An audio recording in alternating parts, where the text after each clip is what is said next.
Hey, good morning, everybody, and welcome to the first virtual Women's Woodstock Grand Prix as we get ready to bring the exceptional Women's Woodstock Grand Prix and 3 days of Ulster Cycling Festival onto the virtual RGT platform as we have an awesome field of women assembled today. We're going to have a chance to watch them race around what is a beautiful course in real life, but obviously with the events of 2020 and 2021, we're taking it virtual for now. So looking forward to seeing this course very soon as these riders getting ready to take to this one as we bring in Frankie Andreu. My name is Brad Soner. Frankie, we have been racing on RGT here for a few months now, I guess half a year. We're coming up on our 6-month anniversary, I guess, of RGT competitive racing. It has been really interesting watching the growth of virtual racing over the last few months. So really excited to see this real life course, another real life course on RGT go virtual.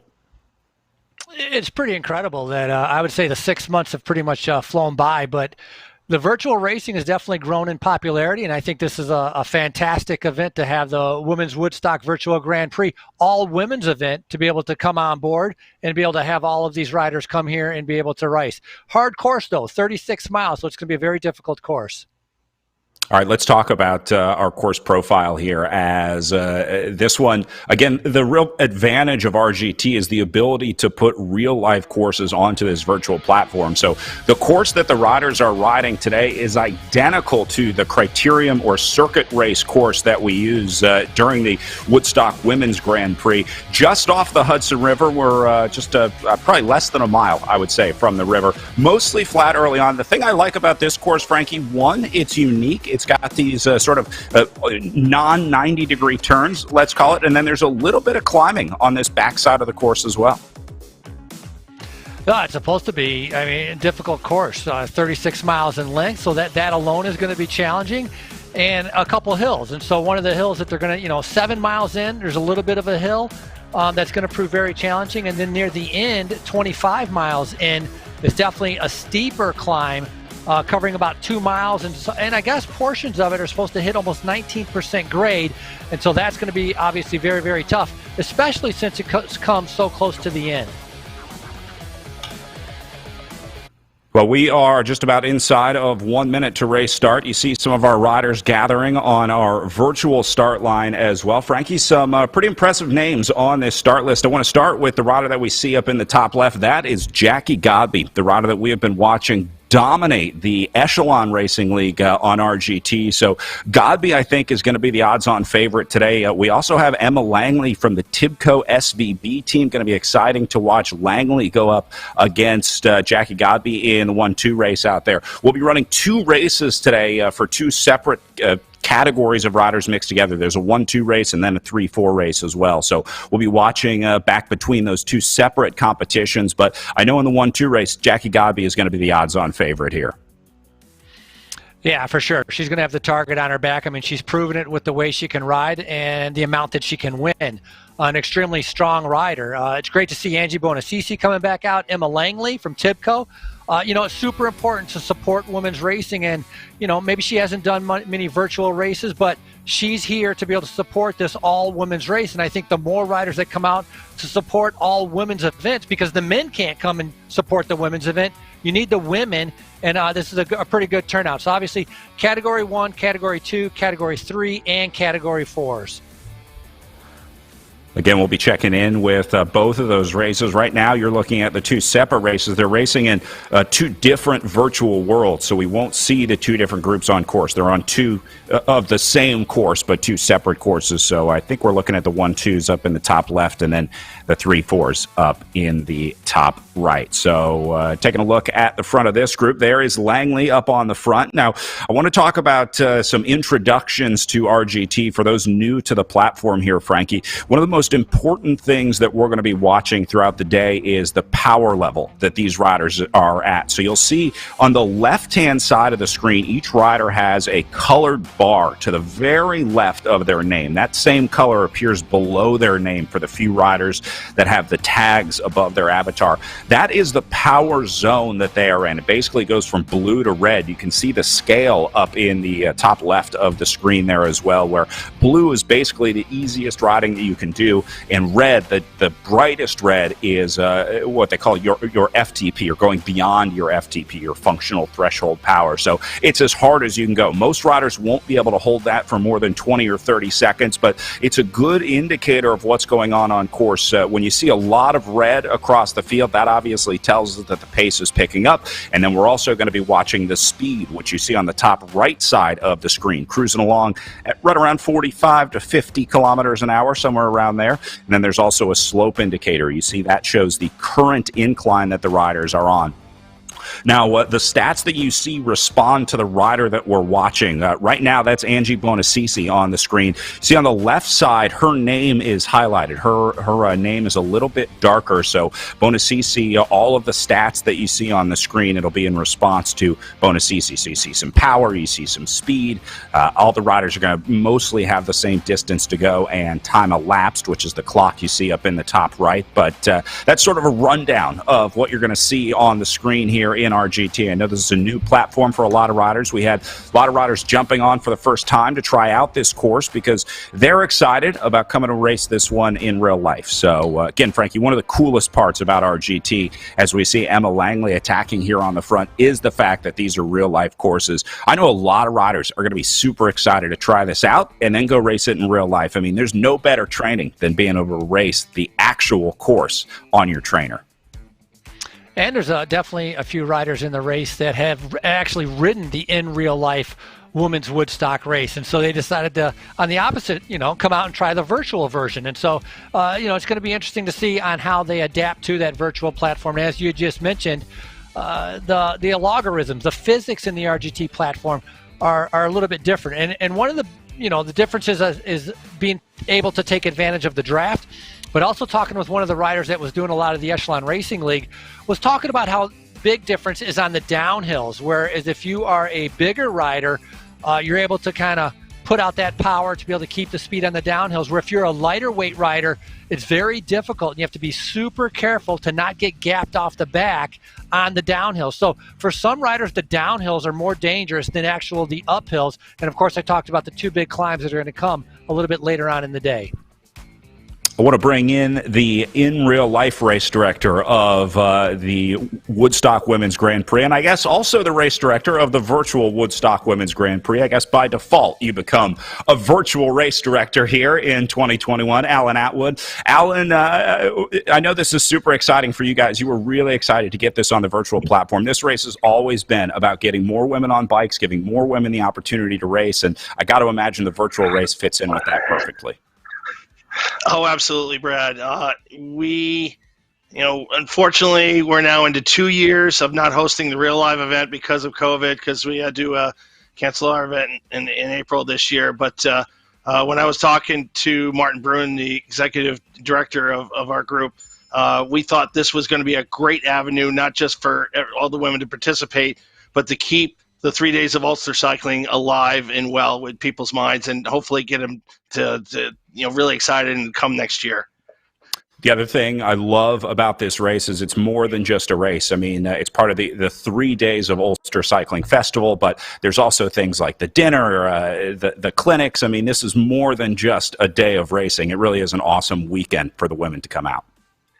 Yeah, it is. We have a little something for everybody. With the three different types of races, circuit race in Saugerties, which is instantly popular the first year we ran it, and also a time trial in Phoenicia that's nice and short and quick, and gives everybody who has a skill set in certain areas a chance to really shine.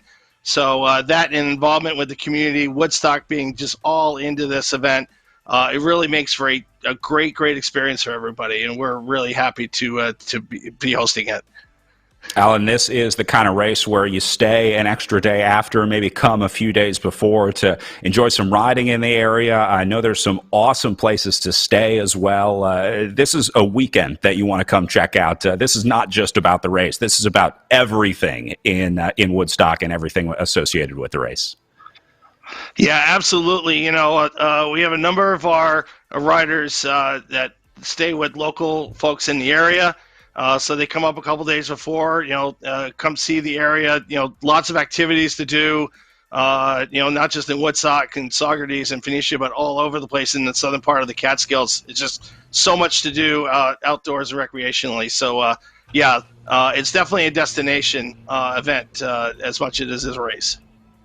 And then talk to me about the course today, specifically where we're racing here. I mean, this is a course that I think a lot of people are going to be riding again on RGT. One, because it's challenging, but the real life course looks gorgeous.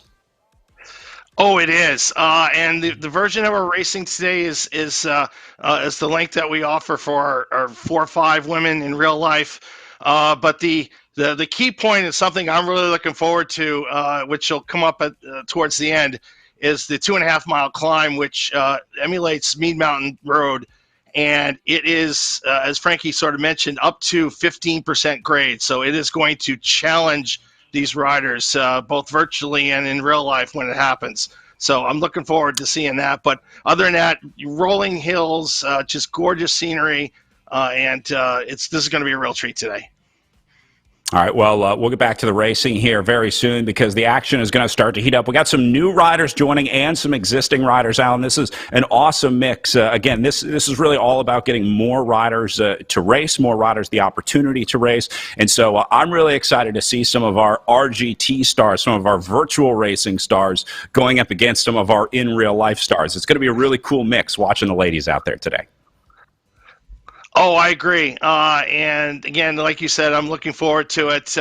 Again, it's apples and oranges here. Virtual racing that we know is a little bit obviously different from real life racing, but let's see who could be good at both. That'll be interesting. Who's the supreme racer? Both virtually and real life. Maybe we'll see that today. It's going to be really exciting in that 1-2 race. And then last thing, I want to talk about the 3-4 race as well, because this is sort of a hallmark of the weekend. It's not just about the pro races. I mean, this is, again, a race for everyone. We really wanted to make sure that we had a good opportunity for our Category 3-4 women to be able to race on the virtual platform as well. Yeah, absolutely. It's, again, not just about the 1-2 racers, and the real race as a whole is not just about developing new talent for the professional ranks. It's about developing new talent that are going to move up the chain from the beginner ranks. So that's what we're all about with the 3 days of Ulster cycling. It's something for everybody. Gives everybody a chance to test themselves against the best that's available, and we're so happy to offer that opportunity to people. All right. Well, thanks for all that you do in putting this on, Alan. I know this is something that a lot of riders look forward to and circle on the calendar. So I hope you can sit back now. It's a little easier to be a virtual promoter than the in real life. There's no porta-johns to worry about. There's no traffic flow. So I hope you get to relax today and enjoy your virtual race. Yeah, well, the only thing that might not change is my blood pressure, but hey, what can you do? But anyway, yes, I will sit back and enjoy, Brad. Thank you so much for hosting this for us, and let's get back to the racing. All right, let's go. We are going to check in with our 1s and 2s and our Category 3-4s as we take a look at our Zoom room. Again, these are riders from all over the country, really all over the world. That's one of the sort of really unique parts about virtual racing is that we can bring riders in from all over the country. They can race together, race against each other, and hopefully have a little bit of contact, Frankie. I know a lot of riders have made some friendships over the years or over the months, I guess I should say, on RGT. A lot of riders meeting their new teammates and looking forward to meeting up in real life as well. Yeah, and a lot of the riders through the virtual races, reaching out to each other, talking about how the race went, or, some having technical problems. But I kind of thought it was pretty interesting with Alan mentioning, it'll be interesting to see who does well in the virtual world and the real life world, which got me thinking like a combination jersey, a combative prize, something that stands someone out. For example, for this race, for the Women's Woodstock Virtual Grand Prix, whoever does well in the virtual race and then how they do in the real life race, there'll be an award or a prize at the end of the day. And I think that would be something different in a combination to be able to promote kind of both platforms. And so, it's fun to be able to watch. The other part that really makes this race stand out is that the different categories. A lot of times when a woman enters into the race, And even as a guy, you can't, if you're beginning, you're not as experienced, jumping in the 1-2s is just a death sentence. That's what's great about the women's Woodstock is that, you have the category 3s, you have the category 4s. There's a place for everybody to go out there and test themselves on this fantastic course. All right, well, racing starting to heat up. You see some riders starting to get out of the saddle in our Zoom room. We're going to take a quick break to thank some sponsors. And when we come back, we'll pick up live racing from the Women's Woodstock Virtual Grand Prix.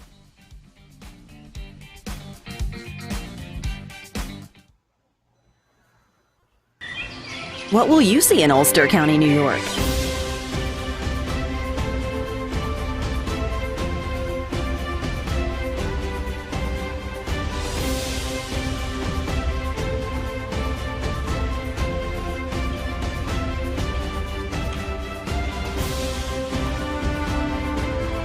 Come see it all and plan your trip today at ulstercountyalive.com.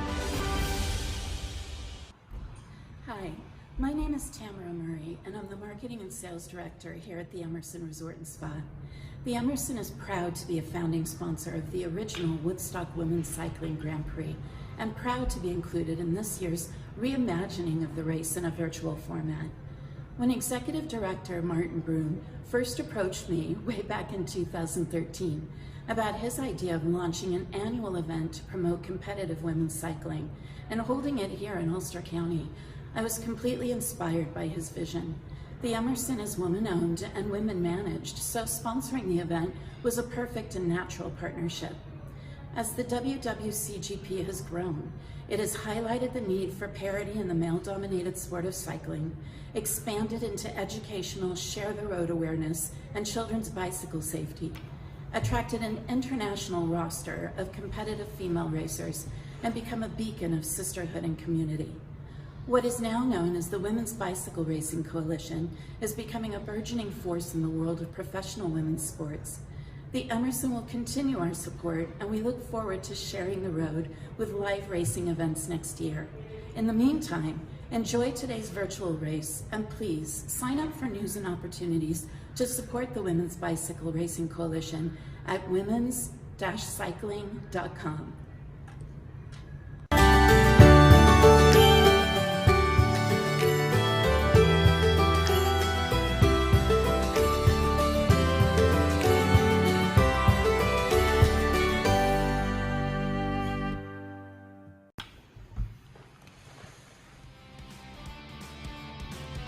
All right, welcome back. Just checking in with the front of our Pro 1-2 field here as you see all the familiar names up at the front. Langley, Godby, Bonacici, Moran, all in this group. Frankie, looks like the selection made up at the front of the 1-2 group, which was pretty much expected. That's usually how things work here on RGT. We see the selection made pretty early. It's a little different than real life, where if you miss the break early on RGT, that creates a much bigger problem than missing or having a rough start in real life.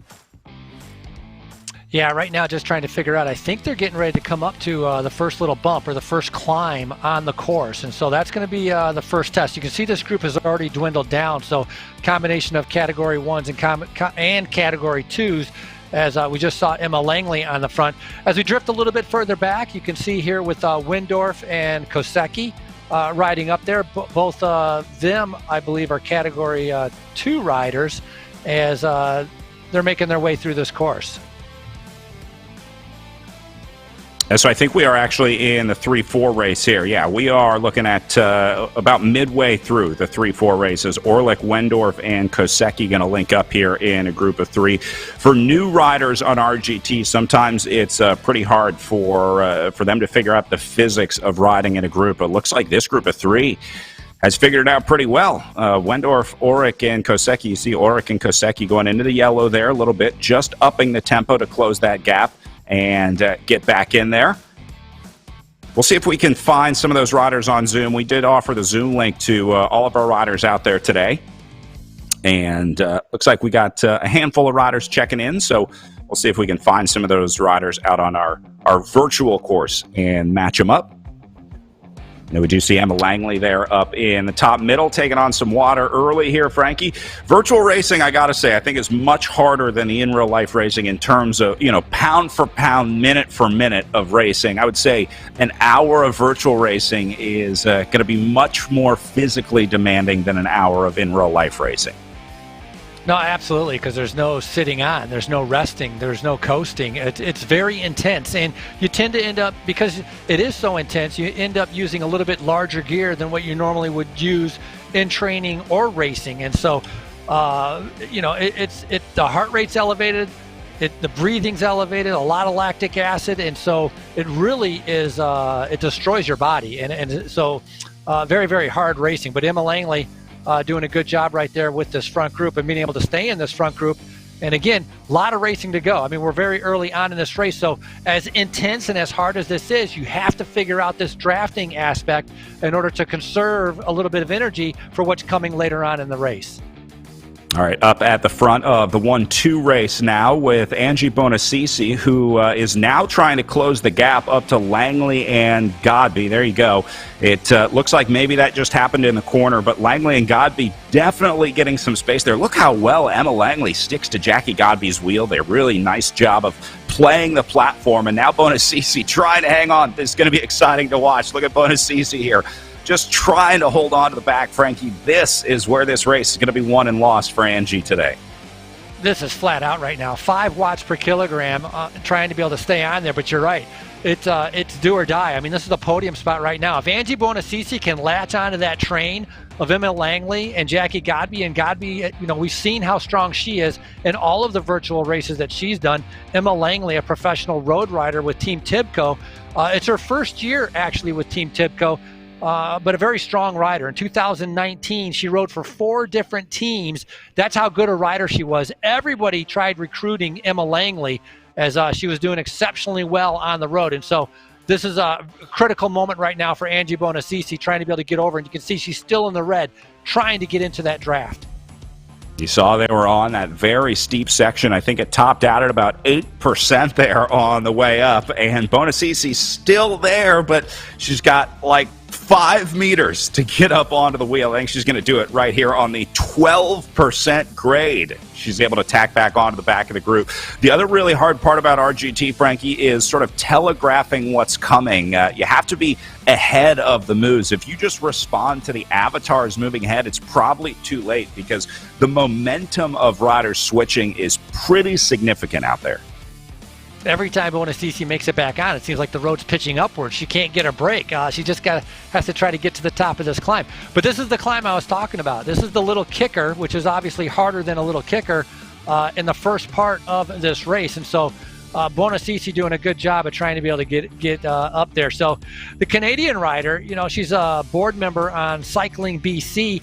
And as much as she is a very good bike racer, she also runs 2 businesses, a cosmetic care company and also a skincare and makeup company. So busy on both ends right now. She's trying to latch on 50 meters back on the 2 riders, Langley and Godby, that just seem to be pulling away from her right now.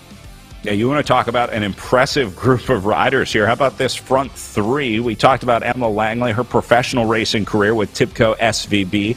I saw Jackie Godby just got her residency for her radiology PhD. I know she has been racing out of Chicago, but her and her husband, or her fiance, I guess soon-to-be husband, John, are getting ready to head to St. Louis for their residency there. So soon to be Dr. Godby up on the front of this one. Jackie Godby is not only an exceptional rider, but I would say an exceptional human, Frankie. I mean, this woman's ability to juggle everything going on in her life, racing a full schedule of the Echelon Racing League, getting married, getting ready to do her residency, and then coming out to support races like the Women's Woodstock Grand Prix. Jackie Godby is awesome. And it's amazing. She just dropped Emma Langley going away. I mean, let's pay attention to the distance on the left-hand side right next to the riders' names, 142 meters right now as Langley is behind Godby. But, we've talked about her so much throughout the Echelon Racing Series. And even though that was over with, I was curious. I actually had to contact her, and maybe you did also. I was like, well, what's the decision? Where are you going now? And so she told me the same thing. She's going to Riverside, California first, and then they're going to St. Louis for the rest of their residency. And so a very busy schedule, but a super strong rider, and a rider also that's looking forward to in real life. And a lot of the races that we did with the Echelon Racing League, including this one, she's talked about she wants to come back to and be able to race. And so super excited about, obviously being in St. Louis might have a chance to be able to do, for example, the Gateway Cup. And so there's a lot of races that she's looking forward to do with balancing that work and cycling lifestyle. Jackie has also been a great ambassador for women's racing, especially on RGT. She's been incredibly welcoming to new riders, getting on the platform, helping new riders, especially in the 1-2 race when she sees some potential or talent. She's more than happy to help her competitors in the race, and I think that's a really cool part about Jackie Godby's drive to race. Once the race starts, she's all in.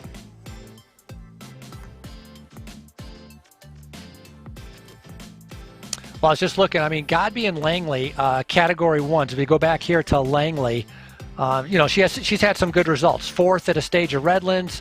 3 times she was top 6 at the Joe Martin stage race, and at U.S. Professional Road Nationals, very respectable 7th place. So a strong rider. But if we go just behind her, that's when we get into the Category 2s that signed up, which was, where'd she just go to? Oh, Jarzowski just dropped down to 6. So she must be in a little group together with Holly Larson and Leah Goldberg. And so different groups starting to form, except for our first 2 in the Category 1 race, as Godby is alone, followed by Langley alone. And then we have a small group just behind trying to catch back up to our race leaders. You can see the distance on the right-hand side of the riders' names. The left-hand side of the screen, that cluster of data shows the distance from the rider that we're watching, Emma Langley, to the rider in front of her. You see she's about 420 meters behind Jackie Godby, and then the distance behind her to riders like Angie Bonacisi at about 550 meters back. So she is almost completely in the middle of, what is now going back. Bonacisi's popping around back there. They must, you see those riders all together. You see the distance back, 536, 537, 534 meters behind Langley. So that is a hard-charging group of 3 on their way up to Emma Langley here, but we'll keep an eye on that situation as Langley stuck in the gap. Jackie Godby doing what she does best, going solo off the front, and then Jaworski, Bonacisi, Goldberg, and a little further back, Bullard are trying to bring this one back. Let's see if we can go over to our Category 3-4 race, check in with our amateur field, as we'll see if there's as much separation up here in the pro race. Good one up at the front of this one, as you see first and second locked in here, Frankie. Yeah, this is nice. Obviously targeting each other. Maureen DeMarkin from Spokeswoman with Bumstead right behind her. So nice ride here. So obviously they had some separation going over that climb. They're already over that climb that we saw earlier in our Category 1 race. They have managed to get over that also. Not too far behind is Toby, 50 meters back, trying to be able to make it back. And she's with a group. There looks like there's a couple with Cahill and Toby working together to try to bring back our 2 leaders. Bumstead doing a nice job trying to hold on to this wheel. You see she's not letting the gap open too much.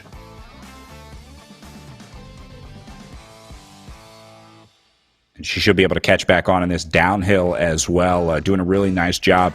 DeMarkin setting a steady tempo up here, even into the red zone across the line here, across the virtual line, I should say, as we take a look at Janet here. This is Bumstead in second, crushing it out there. In fact, she's going to move right up to the front. There you go. It's the power of being on camera, Frankie. It's TV watts, right? You remember that from your pro years? TV watts, exactly. When you get the camera on you, you either have a pain face or, you start going faster to make sure that you're in the front.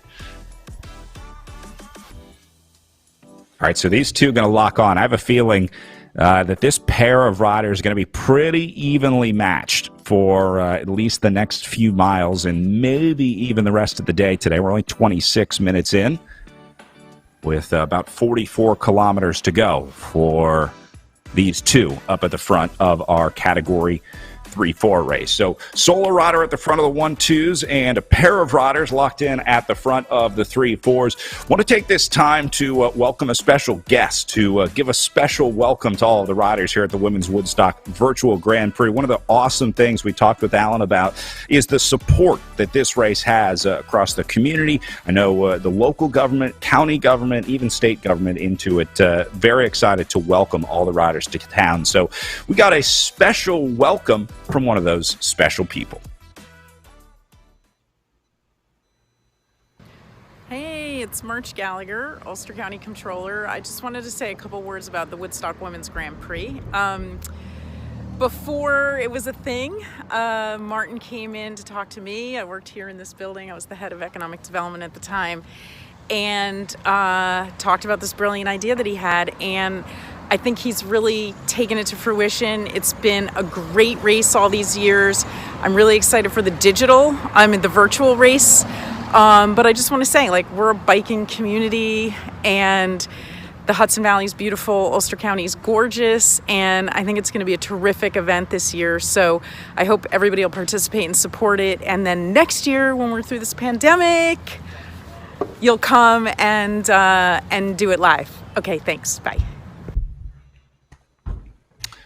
Frankie, there is nothing better than racing in a place, whether it's a city, a county, whatever it is, that has that kind of support. Because usually, and I know this is true in Ulster and Woodstock as well, it's not just about the race. You see that that biking culture extend into the road design, the street design, the way that the cities are designed, the way you can get around, the way that businesses treat bike parking, things like that. So it's more than just the race there. And when you have great people like that behind the scenes, it becomes a great place to come ride your bike and a great place to enjoy a bike all around. And of course, they get the support of the community. I mean, you can't put on events like this unless you have the support of the community. And over there, it's so beautiful during the summertime and outside, and they have a very active lifestyle, and a lot of people going out on the roads and riding. They have that community support. The Women's Bicycle Racing Coalition does a great job promoting, for example, the 3 days of Ulster, talked about the time trial on a Friday, a circuit race on Saturday, and then Sunday with kind of, you could call it the Queen stage being, the Woodstock road race. And so it's a very popular event, and it's grown. I mean, this year to 2020, last year, would have been the 8th year of the event. And obviously a lot of events didn't take place in 2020, but it's great to be able to see that they have plans for trying to continue the event in the future, and to continue it also with a women's only focus. Yeah, without a doubt, one of the most unique things about this race, obviously, is the exclusive women's racing and the focus on women's racing.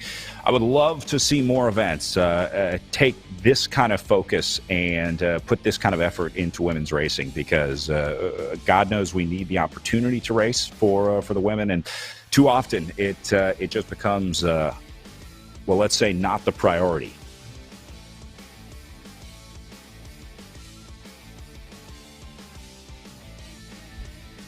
We saw it in the news recently, Frankie, with the NCAA tournament, the ridiculous weight room that the women were provided at the NCAA basketball tournament. Luckily, sounds like that's getting sorted out right now. There were some companies that were providing some weight equipment, I think, to get that up to the level that it needs to be. But it takes people that care to make sure that riders have these opportunities, and that's why this event is so important and so cool as well.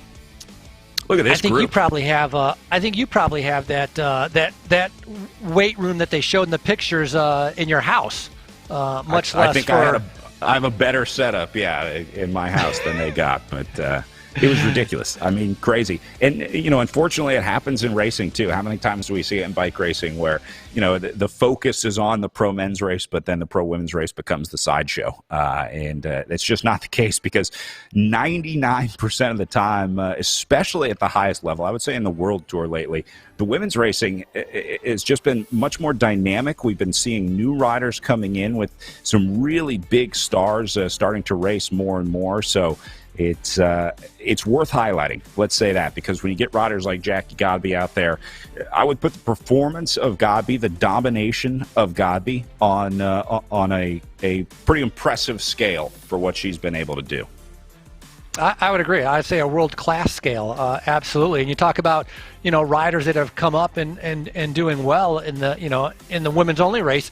Previous winners of this race are Emma White and Rebecca Farringer, two, young. Well, they were young coming up. Now they're a little bit more experienced as they're involved in this, but still strong riders. We see here Meredith Moran out of Massachusetts with Green Line Velo. So she's racing in the Category 2.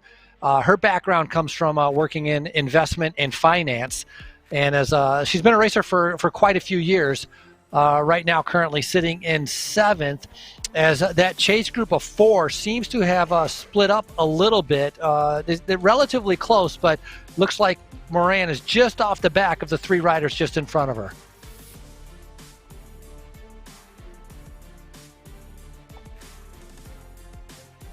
Getting a look at Moran here. I see the familiar colors of Green Line Velo around her bibs there, the green and blue. I think that's a DC-based squad, or East Coast at least. I see them a lot at the Armed Forces Cycling Classic in DC every year.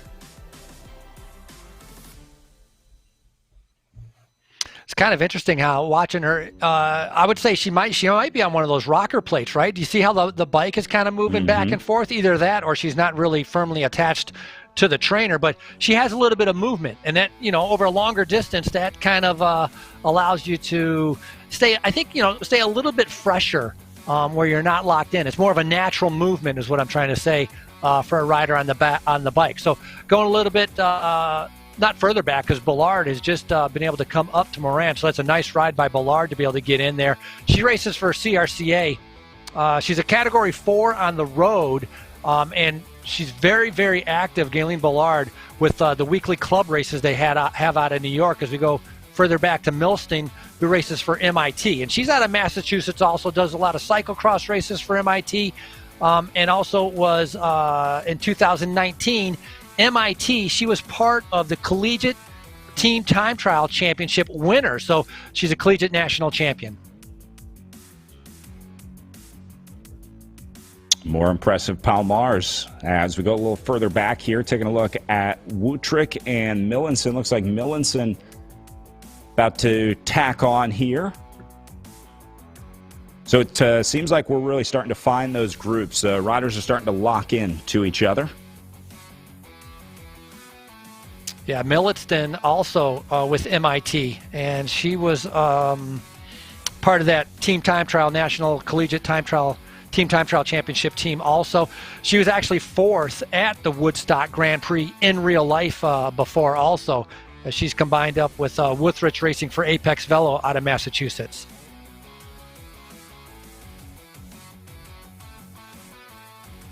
And then we go back to Emily Singleton in 12th. Emily in a tough spot. She is about 500 meters back from the Millinson-Wuttrich group, and then Wellington and Horsey behind her 900 meters back. So I don't think she would want to be moving back there. I would think her focus would be on what is up front. We were talking about Anna Millinson earlier. Anna is also the host housing coordinator for the weekend of racing. So you can add another Palmars there, maybe the most important Palmars, because, well, it's no good if you don't have anywhere to stay. I'll bet you they have some sweet host housing up in Woodstock, Frankie. I don't know if you've spent much time in the area in real life, but it is beautiful, and I'll bet there's some pretty sweet setups to stay.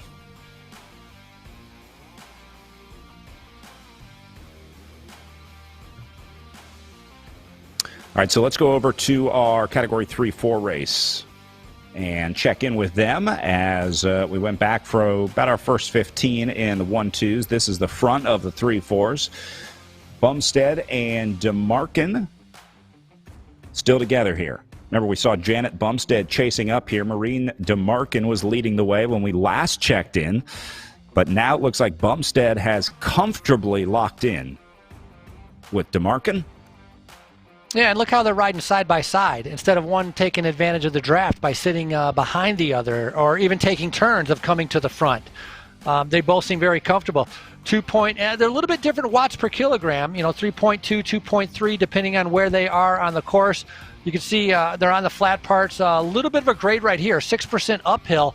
DeMarkin going a bit into the red, so pushing the pace a little bit at 4.1, 4.5 watts per kilogram. Bumstead obviously going to have to go into the red to react to that. But I would say these two, pretty even in their strength so far. Again, we're only 36 minutes into the race. There's a lot of racing still to go. So fatigue, how much they've been training, you got to remember, a lot of these riders are all coming from the East Coast. It's kind of a little bit closer to where the Woodstock Grand Prix takes place. And so, the weather hasn't been that good. So how much have they been training inside? How much have they been training outside? That's going to be a factor once we get into the 45-minute to 1 hour range of this bike race.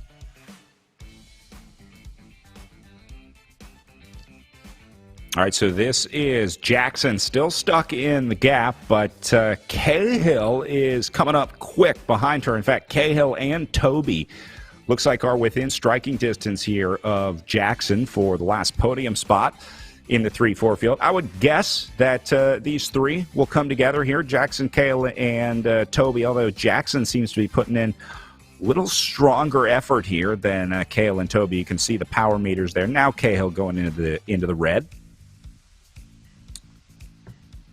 And Jackson also listed as a Category 4 also. So right now she'd be technically our first Category 4 rider, racing for New York City Velo out of New York. And I would agree with you. Look at that. Just behind there, Toby doing a fantastic job gradually making her way back up. A lot of these riders should be familiar with each other. Jackson racing for New York City Velo, Elizabeth Toby racing for CRCA. And so, as these women travel around in that area, you get to know each other. It's the same women racing against each other, and so really not much different once they came over here to the virtual world.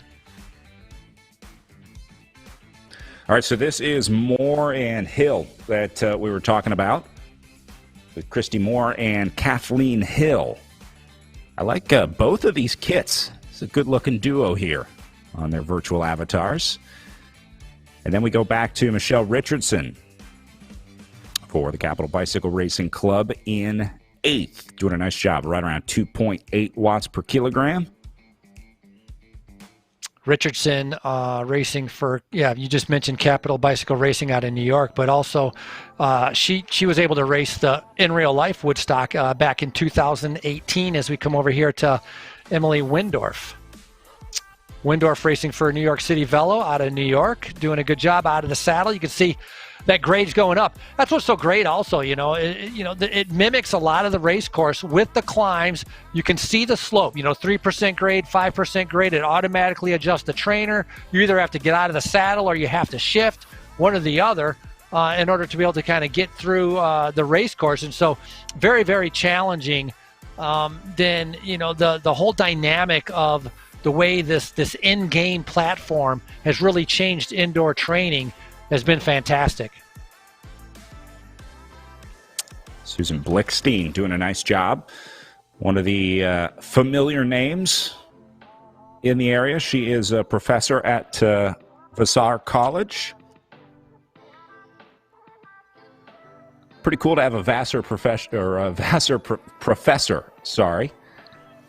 on course. It looks like she's rocking the cinch kit, I think. Wonder if she is a cinch athlete. It does look like that. I agree with you. Yeah, it definitely says cinch on the side. That's cool. Looks like they got their kit into RGT. She must be, I'm not sure what their term for cinch athletes are. I'm sure Tom and Courtney have a cool name there, but... Cinchers. And then... Cinchers, there you go. So we'll keep an eye on these two, Dubord and Blickstein.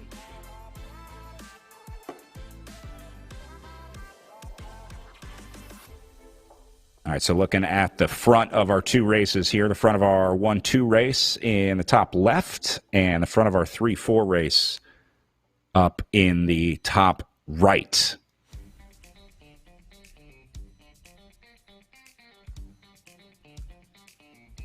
Well, Frankie, it's looking like the good racing here, the most exciting racing at the front is going to be at the front of the 3-4 race, because Jackie Godby is dominating the front of the 1-2 race right now. But you see that group up in the top right, the front of the 3-4 race, starting to lock in.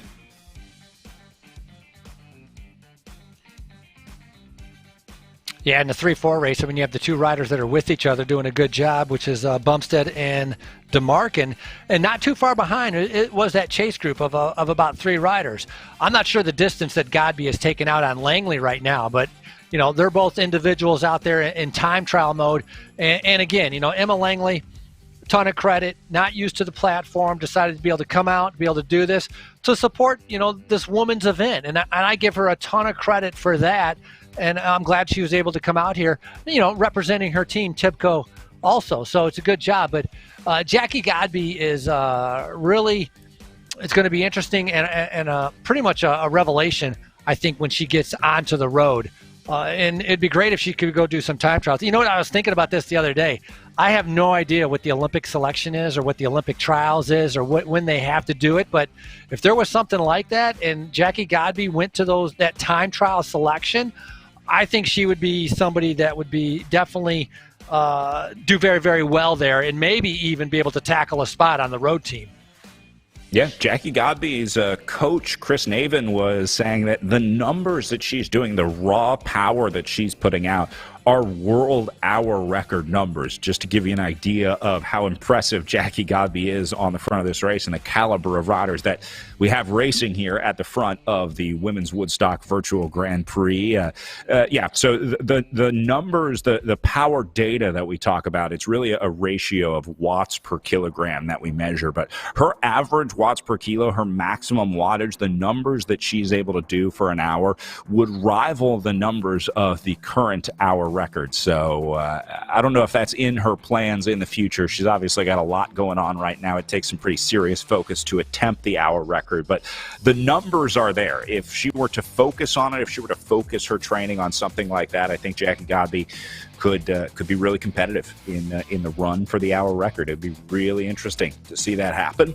I would love to see her at the Women's Woodstock Grand Prix when we get back to it in real life, because I think it would be really fun to see her on the long road race. And then obviously she loves time trials. She comes from a triathlon background, so obviously familiar with the time trial bike. You see her on her Argon 18 time trial bike here.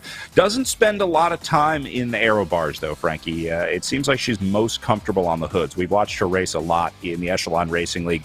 Some riders that like the time trial bikes, or that use the time trial bikes, like them because they like to be down low on those aero bars. They like to put some weight on their forearms. But Jackie Godby spends a lot of times out on what I guess are the hoods of a time trial bar. I'm not even sure if that's technically the right term for the bullhorns, maybe on a time trial bar. Is that right?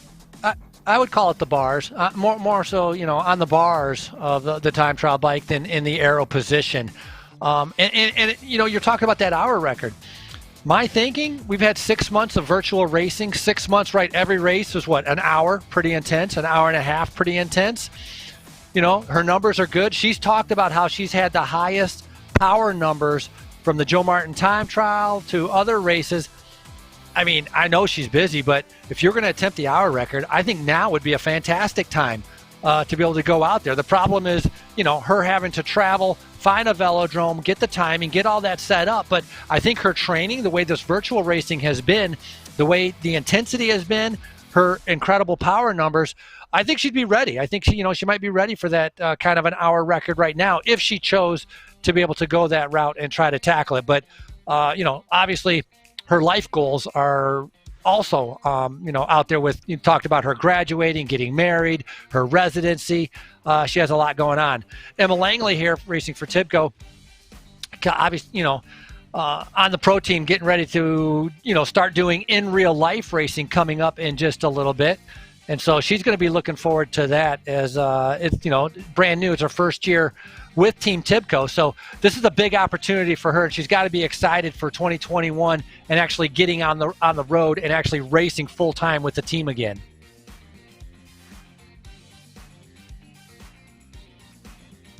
Langley, a British rider based in Richmond, Virginia, here in the U.S.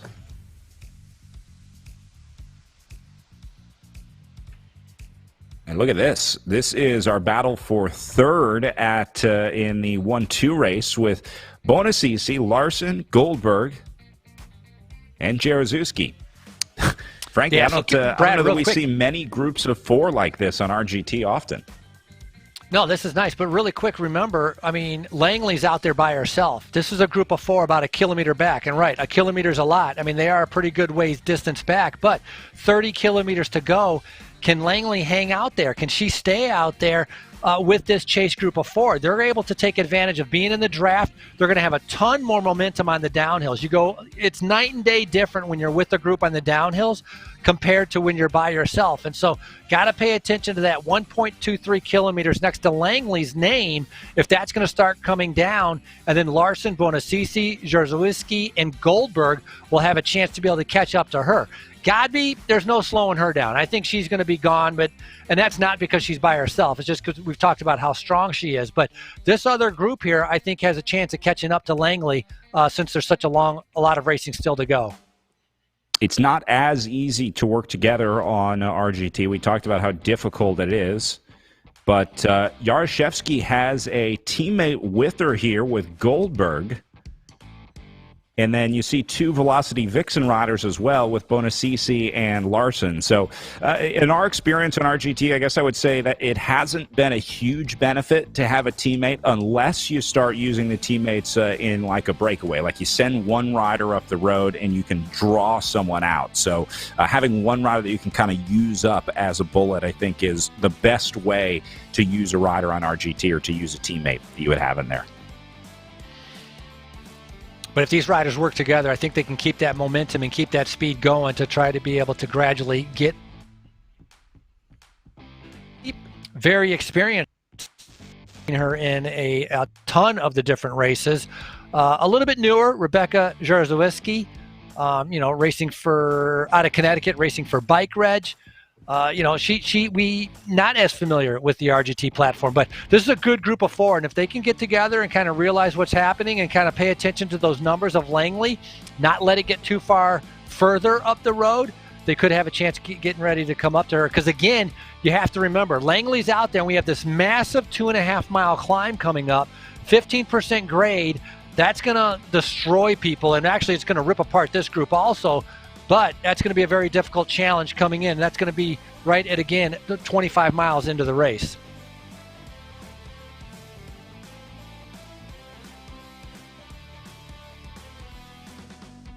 And then Langley solo in second for the Tibco SVB squad. Frankie, that Tibco team has been a staple of women's racing here in the United States. In fact, one of the few women's-only programs, either nationally or internationally. It's been really cool to see what they've done. In the history is there as well with Tibco. I mean, this is not a recent phenomenon to have this women's-only team. I think Tibco is one of the oldest women's-only teams in the world. So it's really cool to see that continuing here with into 2021. No, it's good how they don't just focus on the road races. They do a lot in Europe with the road races, but also when there's criteriums, they'll have a team out at different criteriums. So they represent themselves. I've seen them. They have regular rides on Zwift where they're supporting people coming out, supporting the team. They have the team members that actually ride in the virtual rides. And obviously also they do some of the virtual racing, the criteriums, the road racing. So very well-rounded team with a great group of individuals, all super friendly and all support the sport. All support the sport of cycling. As we see Jackie Godby out of the saddle now, trying to be able to pick up some speed and pick up the pace. Is 269, 270 watts, heart rate 172. So still putting out a pretty good effort. And obviously, if you're doing 4 watts per kilogram, that's no slouch. So you're not going easy right now.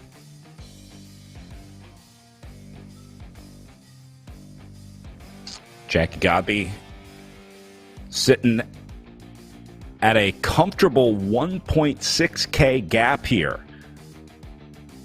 Back to Emma Langley. Langley's increased that gap also on those chasers.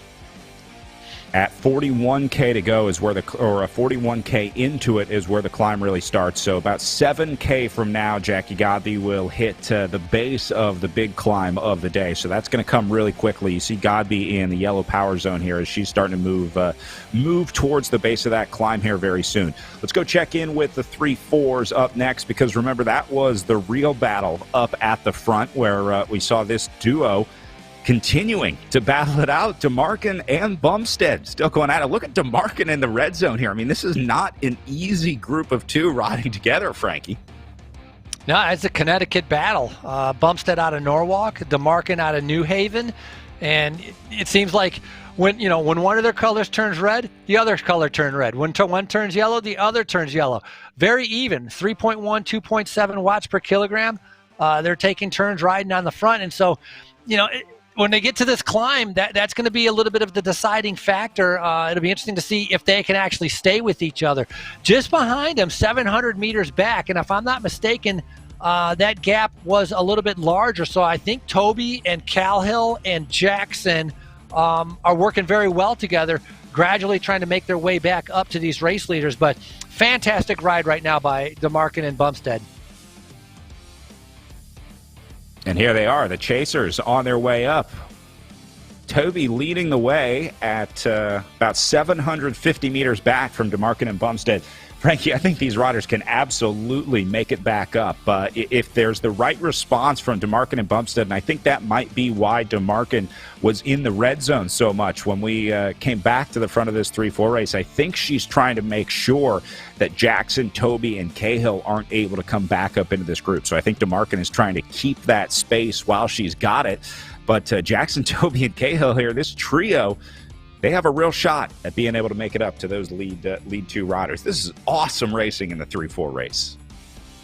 Cahill doing a fantastic ride. She's our first Category 4 rider, I believe, out on course. So she's been able to stick with Toby and Jackson. So that's nice to be able to see.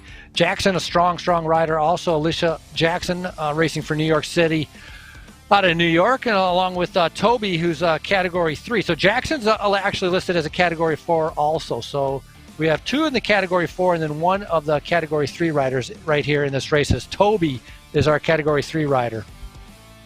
That's a good point. We should point out the 3-4s combined in here. So those Category 4s hanging with it.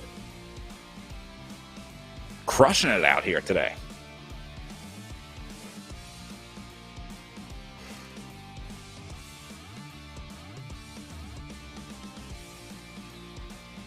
I wonder if one of these riders will kind of take charge. There is a chat function in the game, so the riders can communicate. If they're looking at the chat box, Toby, Cahill, and Jackson would be able to chat with one another. Everyone would see it, so if they're trying to work together, I think DeMarkin and Bumstead would be able to read that as well. But if they did want to get on the same page and maybe figure out what their comfort zone is, say, let's try and figure out a speed that works for everyone or that's comfortable for everyone so we don't leave any engines behind here, they are able to communicate inside the RGT app. So I'm not sure if they're chatting or not. Only the riders have access to that chat. As we go back with Bumstead up at the front.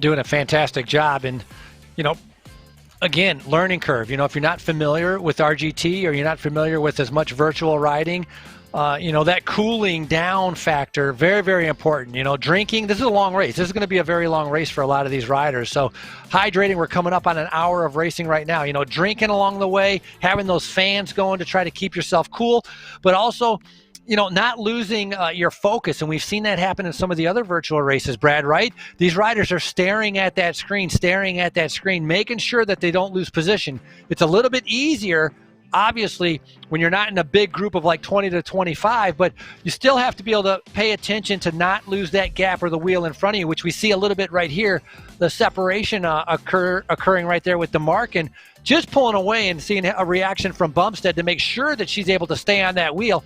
And those are those lapses in concentration that usually is brought about by the fatigue that's setting in. I think Bumstead is just feeling the fatigue of an hour of racing right now. It looks like her legs are gradually going away on this 7% uphill grade. I was going to say, the way that Bumstead is racing, there is no way that this is her first ride on RGT. She has been exceptional in trying to hold on to the turns, through the undulations of the course, the ups and downs. She's a little off the back here, but Bumstead, I think, will be able to come back up to DeMarkin. But you were talking about the focus, Frankie. It's not like Zwift. Some of the other platforms, you can kind of get away with just setting yourself into a power zone and kind of riding it out. But on RGT, it's focused, let's say, on the physics, especially through the turns, and then on the climbs, and the drafting is much more realistic here on RGT. So, yeah, you got to stay focused throughout the entire race. I guess just like real life, right? It's a little easier to lock in out on a real road than it is when you're in the pain cave on the trainer. But Janet Bumstead is doing a great job, and all the credit in the world to DeMarkin, too, who has definitely been driving this group of two up at the front of our 3-4 race, because DeMarkin, it seems like, is kind of putting Bumstead on the ropes, and then Bumstead comes back. So DeMarkin just can't get rid of Janet Bumstead here. Yeah, I think DeMarkin realizes she's got a little bit of a gap, and she's pushing the pace. She keeps going into the red, getting out of the saddle. You can see, again, what a battle. I mean, it's incredible that these two are just locking with each other, not allowing anybody to be able to get a little bit of an advantage. And so Bumstead, a lot of credit to her, but DeMarkin definitely trying to seize the opportunity to be able to get away. And so 3.8 watts per kilogram. I mean, that's not slouching. That is putting out some power right now, as these two right now, like, this is almost like their finish line. It's like they are trying to blow each other up as DeMarkin is trying to take out Bumstead, and Bumstead's trying to be able to keep in contact. We very rarely saw racing this intense in the professional Echelon Racing League, Frankie, and this is turning into one of the most exciting RGT races that we've seen in a long time. At the front of the 3-4 field here at the virtual Women's Woodstock Grand Prix. Meanwhile, Jackie Godby at the front of the 1-2 race, about to hit the bottom of the climb. She actually might be there already. Yeah, look at that, 11% slope for Jackie Godby right now. So she's on to it, the crux of the course here today. A little bit of a kicker, but man, 5.7 watts per kilogram. Didn't even slow her down. She just got out of the saddle and flattened out the race to be able to suit her. So strong. 12% uphill, and you wouldn't even know it the way she's going. And again, after an hour of racing, to just jump in and continue along, 425 watts, 430 watts, almost 6 watts per kilogram. Huge strength coming out of Jackie Godby. Talked about it, 2.5 mile climb. This isn't like a little kicker that you just sprint over. 15% grade. This is going to be a little bit painful for all of the riders for a good amount of time. Godby and Langley here on camera, again with Emma Langley stuck in the gap trying to catch up to Jackie Godby. Maybe Langley can do it on the climb here. Maybe she's still got some left in the tank. Although Jackie Godby looking pretty fresh on the left-hand side of our camera view down in the bottom right.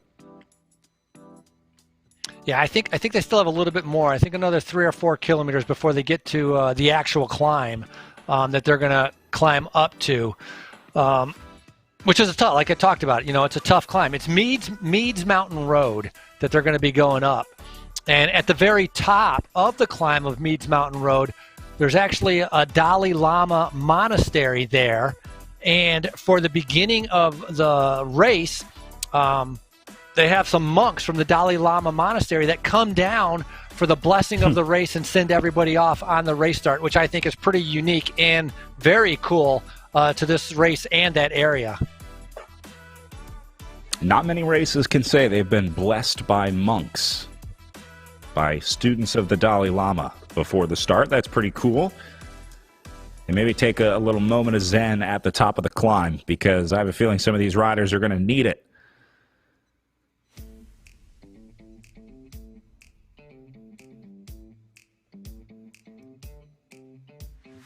Godby continuing to crush here. 20K to go. She's knocked out 38K already. But this is the real race to watch in the 1-2s with Bonasisi, Goldberg, Jaroszewski, and Larson. And here comes some separation as Bonasisi steps on the gas a little bit. Goldberg and Yaroshevsky trying to respond. Looks like they'll be able to get back on no problem on the downhill section here. Nice job by Angie Bonasisi. Frankie, this is a rider that we know well. She has been joining us week in and week out over in the Echelon Racing League. So this is a rider that will know Jackie Godby well. But it's nice to see some more riders that can challenge Angie Bonasisi back here in this group. We very rarely get to see groups of this caliber in the 1-2 race sticking together this late in the race. Look at Larson trying to hold on. Yeah, going into the red. She got gapped on the downhill. And I talked about earlier about how the downhills are very tricky because it doesn't take into the logarithms, the physics don't take in the coefficient of drag for a larger size rider compared to a smaller size rider. And so a smaller size rider really has to pedal pretty hard on some of the downhills in order to keep up. Holly Larson, little bit of a mental lapse there, just having a little bit of a gap over the top of the climb, partly because, the legs are giving out. You're not able to stay on the wheel completely, but it's not like in real life where you can just tuck and kind of get in that slipstream. You have to pedal hard to be able to stay in contact, to be with that draft. But Holly Larson doing a good job, thankfully, being able to make up some ground on that little uphill and on this flat section to get herself back into contention with this front group. She's very familiar with the RGT platform also. Just like Angie Bonasisi, her and Holly Larson have done a ton of the races, and it's great to see them out here. But very nice race setting up right here, very competitive. And again, they look very even. Fitness-wise, physical-wise, they're riding very, very well together. And so wait until we get into that final climb, and that's going to be a little bit of a deciding factor once we get there. But Goldberg doing a good job just setting the pace right there as we go back up to our second place rider on the road, Emma Langley. Bravo to Holly Larson there. That was impressive watching her chase back on. Langley's in a tough spot here too. The mental fortitude that it takes to ride in this position on course where you got no one in front of you and no one behind you. You see she's about 2.5 kilometers behind Godby, and then it's about a kilometer back to Goldberg. Langley in a tough spot here because this is where it gets really lonely on the trainer, Frankie. RGT makes it a little more interesting having the real-life ups and downs, having the undulations of the course to watch and ride on, but this is a pretty tough place to be when you're all by yourself on these virtual platforms. Not that you would know. I know you always finish in the front group on RGT, but every once in a while, you get stuck out by yourself. Yeah, I either finish in the front group or I'm completely dropped and I end up quitting because I got dropped. That's the more likely scenario that usually plays out. But what's interesting also with Langley, and I don't know if it's just because of the Wi-Fi, but the video that we were receiving. But anyways, pedaling very low RPMs. It shows here a cadence of 93 for Langley, but on that video we were seeing, it looked like she was pedaling like 70 RPMs. And so putting out some good watts. So 1.3 kilometer lead in front of that chase group of 4. That's something to pay attention to kind of see where she is on the road and how she's feeling, right? If that starts coming down, that's really going to be a sign of fatigue leading in towards that final, massive climb that's going to be, I think, coming up. Emma Langley, such an interesting rider, holds dual citizenship in England and the U.S. She's living in the U.S. now in Virginia. Spent some time living in Saudi Arabia, South Africa, and Sweden before coming here to the U.S. Originally a competitive swimmer growing up. We see a lot of crossover from these endurance sports, Frankie. She was a runner in college, picked up cycling there, started competing internationally in triathlons, and then, as always, she finds out that the cycling is the best part of the triathlon, and I just want to do that full time. So started to focus exclusively on cycling. She's had a pretty rapid rise. Worked out pretty well for her, hasn't it? Yeah. Yeah, I mean, I talked about in 2019 on how she was traveling the U.S. racing and for a bunch of different teams. She really didn't have a full-time squad. She kept getting picked up to do Amy D Foundation and Fearless Femme and just different races. And the reason she kept getting picked up is because she kept doing so well. she was a very good bike rider. And so when these teams were putting together composite teams or needed someone to fill in, they needed a ringer. And so when they needed a ringer, they called Emma Langley and it's like, hey, come on over. So that kind of filling in for different teams is over because finally she got picked up full-time for TIBCO, which I'm sure is what she preferred. And so now she can really focus on, the training and the racing for Team TIBCO to accomplish what she's trying to do with her cycling goals.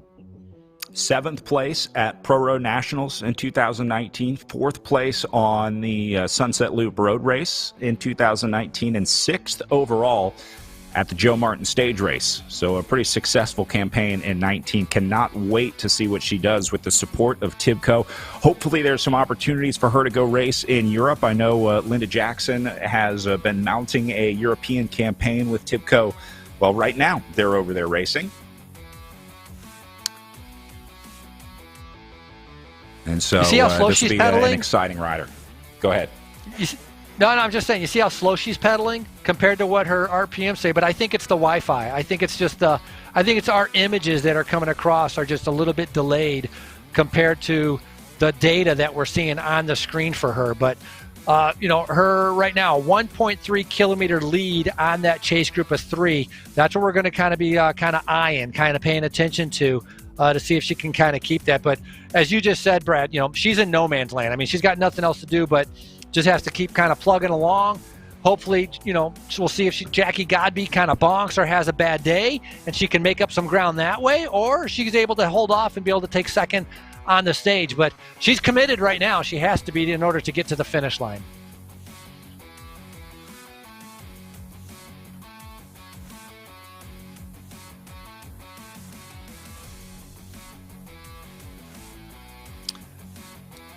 Category 2 rider Leah Goldberg right now racing for CRCA. She came over in 2019. She was racing for Team Formula Femme category team, but relatively new as Goldberg just in 2017 started racing as a category 4.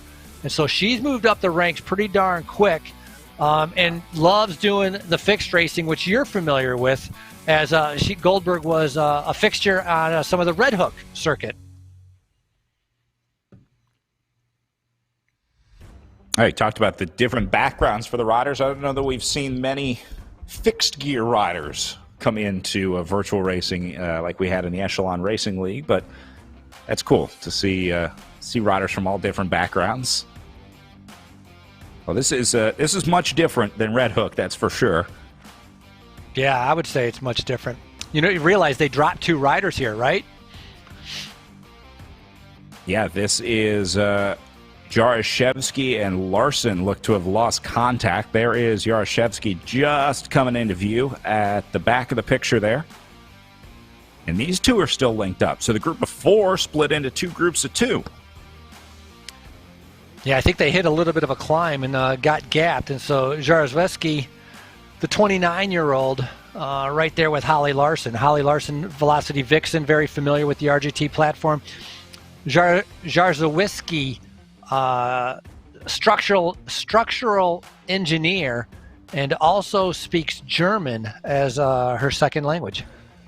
Or you know what? Now that I say that, speaks German as her second language, she might speak German as her first language. I'm not sure. I know she speaks German, though. I took a couple years of German in college, but I don't think I'm qualified to try and converse in German with her. Did you take any other languages in high school or college, or was German the one that you picked? Yeah, just German. Yeah, actually, we started in high school, and I did a couple years in high school and a couple years in college. So, ich spreche ein bisschen Deutsch, but my English is better. Can you imagine announcing in real life the way you do, let's say an awards podium, in German? I cannot, and neither can any of my German professors, I would guess. That would be entertaining. I don't know if it translates the same. I don't know if it, the noises you need to make in the German language, I don't know if they work so well in my style over the PA. That'd be a lot of guttural Yeah, there's coming some across throat noises the microphone. involved. I just don't know if that's best for getting into the microphone. That's one of the things we've realized with the virtual racing is that a lot less screaming into the microphone on on the hype channel, let's say, is it's a little bit more reserved, a little bit more calm, but nonetheless just as impressive the rides that some of these riders are able to do. And so that's really what has been amazing to me over all this virtual racing is the power numbers. How strong, how fit, hour and a half of racing, all of a sudden I'm seeing 6 watts per kilogram, 12 watts per kilogram. It's like these riders don't wear down. I mean, it's incredible how fit they are. And really, in a way, we're discovering, diamonds in the rough all over, not only the country, but all over the world of really talented cyclists, which I think are going to lead towards a lot of breakthrough moments for a lot of these riders, because other teams, other people, they're going to notice and they're going to start trying to pick up on some of these riders to be able to bring them on to their squad, let it be in real life or let it be their virtual squad, which really seems to be like esports. It's taken off. It's starting to get a life of its own. Yeah, it's more and more. We're seeing riders that can focus on virtual racing here. But I know Jackie Godby looking forward to getting into some in real life racing. She is planning to make it to the Women's Woodstock Grand Prix in person when we're back in 2022 in real life. So Godby is going to be one of those riders that we'll get to see make the transfer over into real life racing. Look at this massive climb for Jackie Godby here. This has got to be one of the hardest climbs on the national level, Frankie. I mean, how many climbs out there have a 2-mile long climb where they're averaging, let's say, 8-10% here? Yeah, not many. I would agree with you. It's part, the East Coast kickers of the Catskills definitely coming into play right here. So doing a good job. Look at that. Just keeps kicking up. Look, it's almost going to a standstill. And how often do you see Jackie Godby actually get out of the saddle?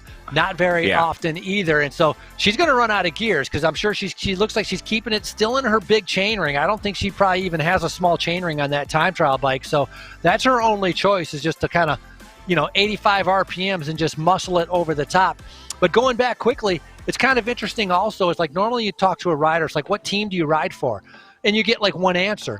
Lately, hey, what team do you ride for? And the response is, well, virtual, I ride for this team. Gravel, I ride for this team. On the road, I ride for this team. And so it gets a lot more confusing, and riders are kind of spreading themselves all over the place and getting different opportunities depending on which kind of market they're targeting. That's amazing how many racing opportunities are out there now. So Jackie Godby continuing to crush this climb here as she looks at 13.7K to go at the front of our 1-2 race.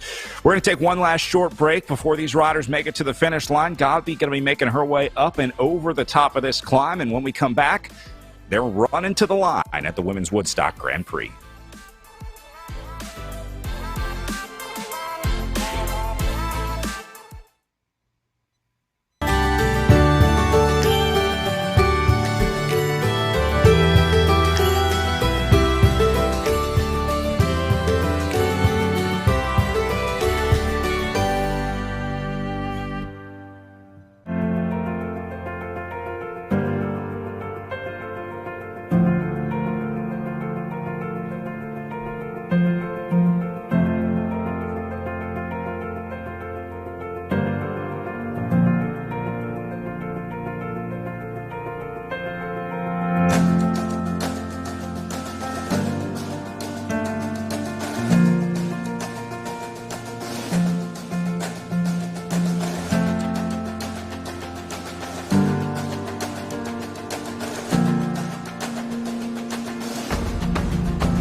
Category 3-4 field about to make their way onto the big climb of the day, as we've been watching this duo on the front with Janet Bumstead working her way back and forth out of this group and locking in with Maureen DeMarkin of the spokeswoman team.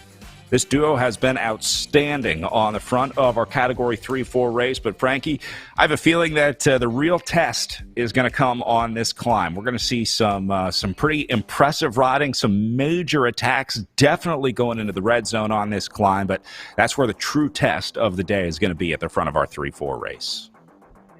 Doing a great job, the two riders in the front. Jackson just sitting behind, a little bit behind, well, 1.3 kilometers behind, but just behind her, Cal and Toby. Now remember, this was a group of four. They were all together, and so Jackson now managed to find herself in that third spot position. So nice ride by her. Category 4 rider out of New York City. As we go back to fourth place with Lizzie Cahill now.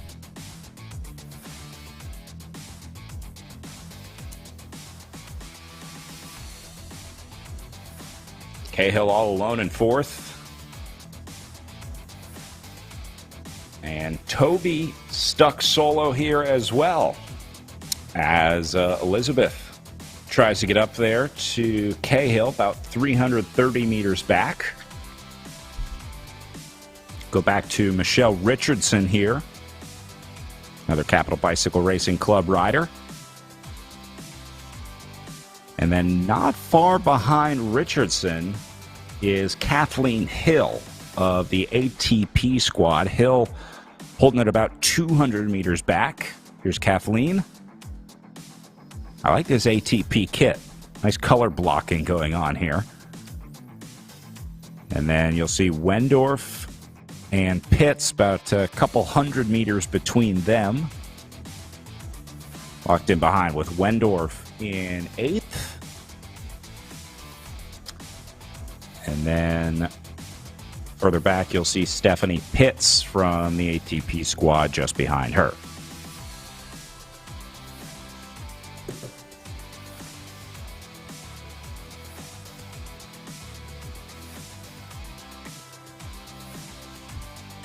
It's pretty even, with the Category 3s and the Category 4s kind of, split between each other. And as a reminder, when they signed up, they had recommendations. Category 1 was like 4 watts per kilogram. If you could put out 4 watts per kilogram. Category 2, 3 to 3.9 watts per kilogram. Category 3, 2.5 to 2.9. And Category 4 was like 2.5 watts per kilogram or less. But I can imagine, if you're a little bit of a beginner rider, maybe you're riding a little bit on virtual, I'm not sure you'd even know like which watts per kilogram you're doing for which category to be able to go in. So you probably would sign up a little bit with the category that you would normally do in real life, which translates pretty good through this. But nice job, as you see Pitts right here doing a fantastic job. And Pitts is one of those riders that signed up as a Category 3. In real life, she races on the road as a Category 4, racing for that ATP, as Orlick also in real life races at a Category 4, but she signed up for this race as a Category 3. So they're challenging themselves. They're trying to move up. They're trying to challenge themselves, which is great to be able to see. And this virtual, Women's Woodstock Virtual Grand Prix, it's the perfect place to be able to do it. Think about how many riders have drastically improved their fitness or their numbers over the last year and a half of riding on the trainer. So many of those targeted workouts that you can do on these virtual racing platforms, it's much easier to do sort of numbers-focused training on the trainer. So I'll bet you there are a lot of riders out there that have licenses from 2019 that have gotten significantly stronger over the last year and a half with virtual racing and stuff like that. So it's going to be really interesting when we get back to racing as things start opening up here, hopefully soon, and we see more and more riders taking to the real-life start lines as well. Gabi still on this 13% climb, crushing this on the way up. You can see she's almost there on the way up and over. And Frankie, in real life, the descent on the way down is... Go ahead. The slope kicked up to 24%. Sorry, I didn't mean to interrupt. All of a sudden it said 24%.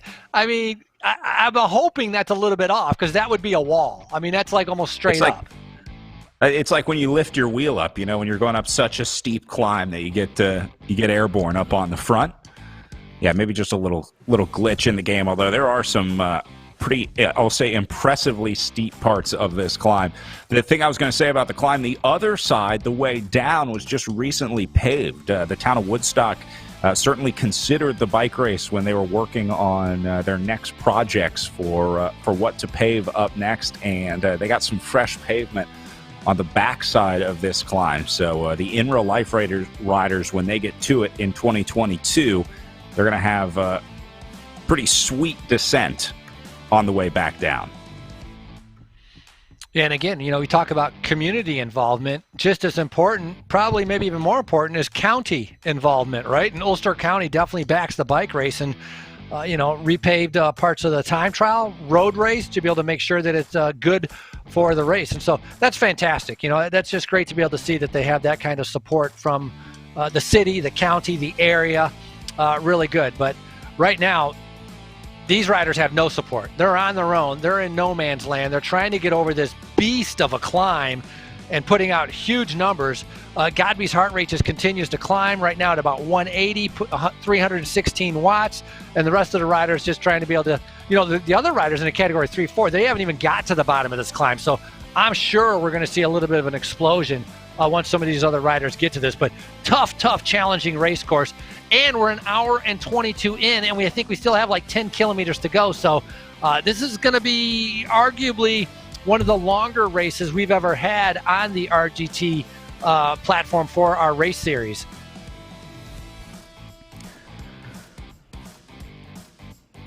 But one of the important things about the virtual racing is obviously trying to invite more people to the in real life race in 2022. This will mark, unfortunately, 2 years that we have missed this race in real life for the 3 days of Ulster and the Women's Woodstock Grand Prix, but it really is a special race. I want to bring back Alan Atwood. He put together a really cool video to kind of showcase everything that this race is about.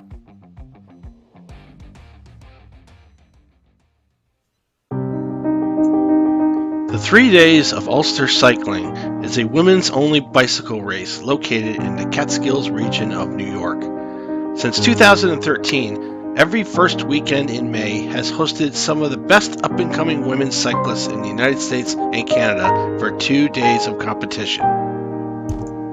The queen stage of this event is the Woodstock Road Race, a point-to-point road course that navigates through the peaks and valleys of the towns of Shandaken, Hurley, Saugerties, and Woodstock in the southern portion of the Catskills mountain region. This event is the brainchild of Executive Director Martin Brun, whose vision was to highlight the need for parity in the male-dominated sport of competitive cycling. The 3 days of Ulster Cycling started as a single-day event, and my ambition has always been to highlight women athletes, bicycle riders, and people that were just into bicycling.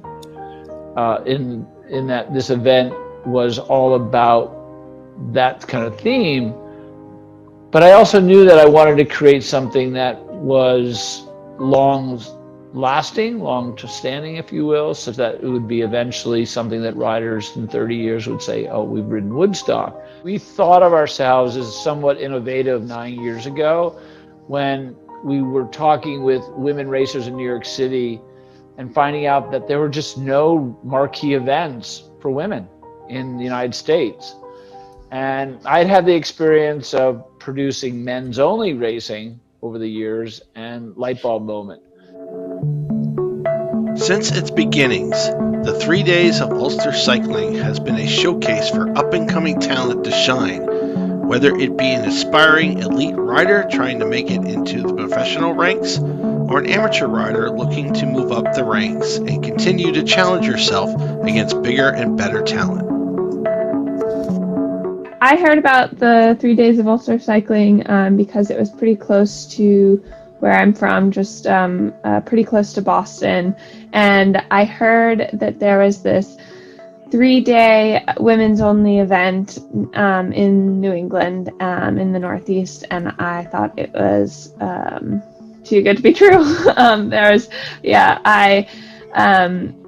It was such an exciting prospect having like a women's only race, and then to be a stage race was even better. But I've participated in the event for 3 years, and I've seen the event grow a ton, and pull women back in to kind of support the event with input and leadership. I love the atmosphere at the 3 days of Ulster. I think that Martin and the whole team have done such a great job at creating this like energy around the race. I think that there's so much excitement about every single category of racing. So women just starting in and the elite women, like there's so much excitement about it. Community involvement has been an integral piece of this event since its beginning.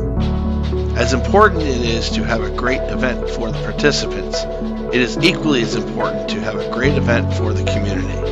And the 3 days of Ulster Cycling has embraced this philosophy and in turn has enjoyed a large amount of support and following by its host communities and Ulster County.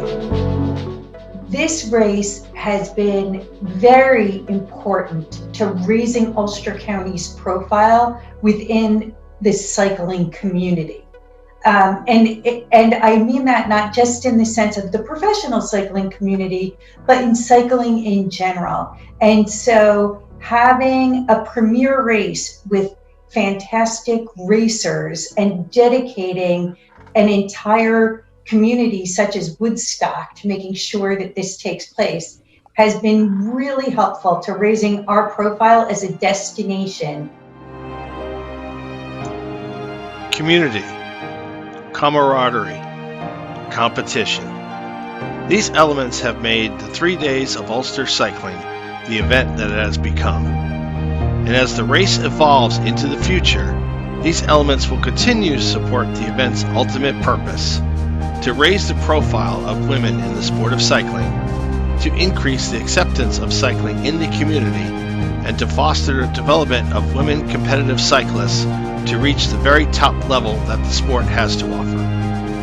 I just wanted to thank Martin and the entire organization for being so heavily involved in promoting this women's only event, because it is these events that are going to change the inequality in cycling, like these grassroots events and getting more women on bikes, and having these showcase events for women in cycling. And it's obviously a very male-dominated sport, so to have somebody pushing so hard for this kind of women's only event is incredibly important. Perhaps the most endearing part of doing this is that, for the most part, with a great coterie of colleagues and friends, I'm able to promote a sport that's not a historical sport in New York or even the United States for that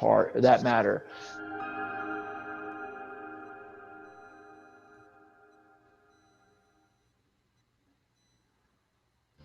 Put it on the calendar. April 29th to May 1st, 2022. We are back in person. What an awesome race, Frankie. What a great organization. What a mission. And to see what they've been able to do over the last 8-9 years, and what they're going to continue to do over the next 8-9 years is pretty awesome. All right, checking in with Jackie Godby, the front of our 1-2 race here. Looks like she is going to be comfortably ahead of Emma Langley on the way in. So Godby, I think, going to be our solo winner as she is on the newly paved descent off of the climb on the way down into the finish here. Looks like another good day on RGT for Jackie Godby. Yeah, Godby under 3 miles to go as we go back to Langley. Langley's increased her lead over the chase group of Buonasisi and Goldberg and Jozefsky and Larson. So Langley's still putting out good powers. We're focused on her. 240, cadence at 88, heart rate 142. So she's booking along right now, and it's going to be overall, it's going to be a good ride for her. Here's Bonacisi, I guess in no man's land. I thought she was with somebody else, but just Goldberg is 100 meters behind her. You can barely see her in the distance behind, and it's because they're on that steep climb where it pitched up. At one point, I saw 22%. Either way, 13 to 15%. This is more steady. You can see they have a little bit longer to go. So very, very tough section of the course right now, as Goldberg is sitting right now in fourth, trying to be able to catch up with Bonacisi, who she can practically see just in front of her. I'm willing Leah Goldberg along to try to catch onto the wheel of Angie Bonacisi. She's not losing time, but she's not gaining time. It's holding steady, right at about 80 meters there for Goldberg up to Bonacisi. Then we go back to Jaroszewski and Larson. These two still locked in. Remember, it was a group of 4. Then it split into 2 and 2 with Bonacisi and Goldberg and Larson and Jaroszewski. Now Bonacisi has attacked Goldberg. Jaroszewski and Larson still locked in here together. So this could be a good finish between 5th and 6th place out there. And then we go back to Milstein as the MIT rider out of the saddle in 7th. And then Bollard talk about right behind her in 8th. Yeah, Brad, talk about a specialist. Milstein is at MIT. She's a glaciologist specializing in satellite remote sensing of ice shelves. And obviously, I'd say, pretty extremely important job considering all of the global warming and stuff that's been taking place. So I found that fascinating that, specializing in that department and going to MIT. As we go back here to Moran doing a good job. Meredith Moran, Green Line Velo, Category 2 racer on the road. So Moran right now sitting in 9th. It's only 200 meters behind Bollard. So, I say only, but, they got to finish getting over the uphill. But on the descent, things could change a little bit where we could see riders come together. On the right side of your screen, you can see all the white dots. So you can actually see who's sort of close to each other and who's not close to each other as we go back to our leader, Godby, practically sprinting out of the saddle right now, but sitting in green. This is her tempo pace. That's what's amazing to me is 4 watts per kilogram can be somebody's tempo pace. Well, Godby at inside 3 kilometers to go to the line now, so she is just a couple minutes away from wrapping up her ride at the front of the 1-2 race. Meanwhile, still some good action back in the 3-4 field. Looking like Emma Langley going to lock in for 2nd there. And then the 3-4 battle will unfold.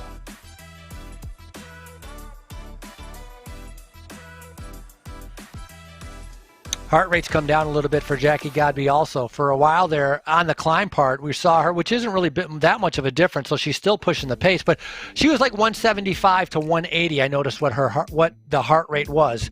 Here, 169 to 170, so an indication, and she likes testing herself, doesn't she, Brad? She'll never sit up and just ride easy. She will time trial herself to the ground, even though she has, a 3-kilometer lead, and that's what's just amazing about Jackie Godby. And look at this, more separation up at the front of the 3-4s as Marine DeMarkin has found the separation that she was looking for all day. Janet Bumstead finding herself about 160 meters back from DeMarkin now, so looks like DeMarkin threw some watts at the problem on the climb, but Bumstead hanging tough here at 160 meters. Doing a nice job not going too deep here, Frankie. It's easy to blow up. We see a lot of riders on RGT, when they get dropped, they go so hard that it redlines them. And just like in your car, you're going to end up, cracking an engine block or some irreversible damage, and you certainly don't want to find yourself in that situation. So Bumstead is doing a nice job of making sure that she doesn't go too hard chasing and blow up, because it's better to hold on to 2nd than to maybe lose 3rd to Jackson behind her.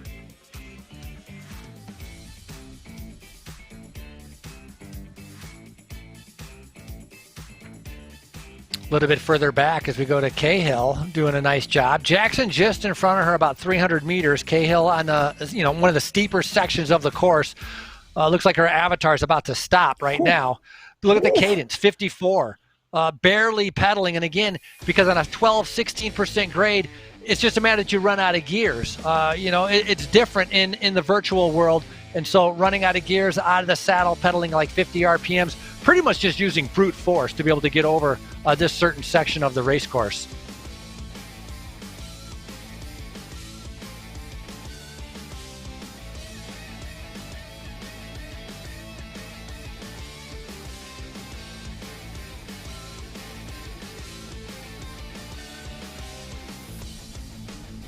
Elizabeth Doby for CRCA.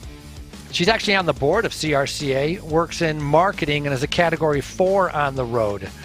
So 2.6 watts per kilogram for Toby right now, looking at 150, 160 watts, keeping, elevated heart rate, absolutely, for sure, at a 10% uphill grade, but doing a nice job of kind of got to keep the gears, keep the pedals going. And again, coming from the East Coast, it's been winter, it's been snowy, it's been cold, not a lot of outside riding going on. We're up to an hour and a half of virtual racing, which, I'm exaggerating here, but an hour and a half on the virtual trainer is like 3 hours on the road. Nobody's used to that this early in the season, as Jackie Godby right now goes under 1 kilometer to go on her way towards this Woodstock Virtual Grand Prix win. What an incredible ride once again by Jackie Godby. Well, you're not exaggerating by much, Frankie. This might be one of the hardest virtual races that we've had on our GT, and Jackie Godby just crushed it. The massive climb, the 2-mile long climb on the way up, and then the incredibly fast descent on the way down. But Godby able to drop Emma Langley about halfway through the day today, and now she's going to hold on to become the first winner of the Women's Woodstock Virtual Grand Prix. And if Jackie Godby rides like this in real life, I have a feeling she's going to be in the running for the 2022 in real life Women's Woodstock Grand Prix as well. So Godby going to roll through to take the win. You see Langley here locked in for second. And look at Godby. Even with a 1 kilometer lead, she still gets out of the saddle and sprints to the line. That's Jackie Godby for you, Frankie. She tests herself every single time. I mean, she's doing 4 watts per kilogram during that last 700 meters, even with a massive lead. And that's her headspace. I think, if she's going to get onto the trainer and she's going to have a workout, she's going to make the most of it no matter what, to benefit herself. And in a way, that's a good thing. She's looking out for herself to be able to get the most of the ride, and that's exactly what she did.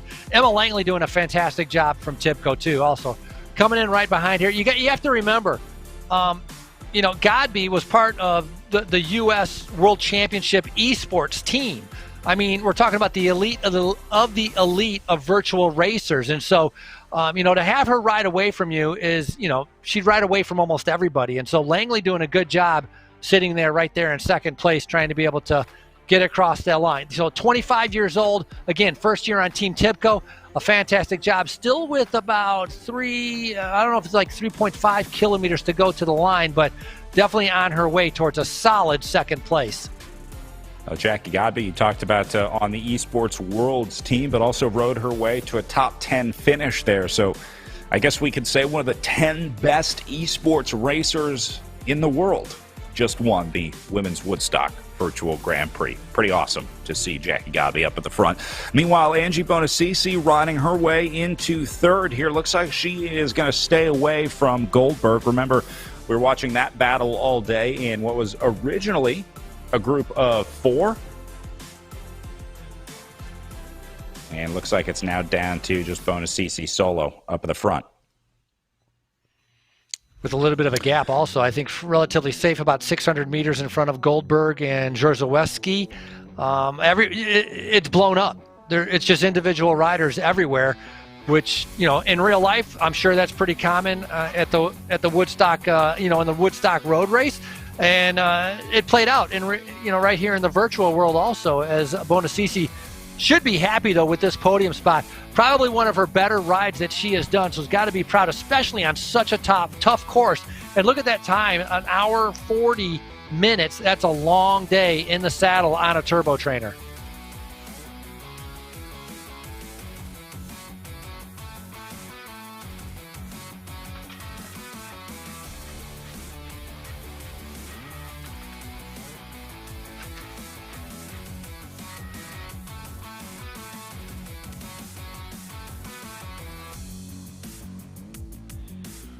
As our riders make their way in, I want to take this time to thank some of our sponsors here at the virtual Woodstock Women's Grand Prix. Emerson Resort and Spa, designed with the splendor of the Catskill Mountains and Hudson Valley in mind. Enjoy spacious accommodations in the Contemporary Inn or Adirondack-style lounge, nature-inspired treatments at our award-winning spa, dining at our signature restaurant, Wood Notes Grill, or shopping at the shops at Emerson. Skiing, hiking, biking, tubing, fishing, and outdoor concerts are just a few of the numerous nearby activities, or explore the eclectic and historical towns of Phoenicia, Woodstock, and Saugerties. We can't wait to welcome you back to the Catskills at Emerson's Resort and Spa. Ulster County Tourism, also a huge part of making this happen. Seek for yourself, whether it's hitting the slopes, tapping some seasonal maple syrup, getting away from it all at a mountain resort, hitting the river for some fly fishing, exploring scenic trails, or just grabbing a brew and some food with friends and family. Ulster County has a wide range of attractions and activities that are easily accessible and affordable. Find out more at ulstercountyalive.com. And also want to say thanks to Nuvance Health, Health Quest, and Western Connecticut Health Network have formed Nuvance Health, coming together to deliver more convenient and accessible care throughout New York's mid-Hudson Valley and Western Connecticut, to push the expected and to make the impossible possible.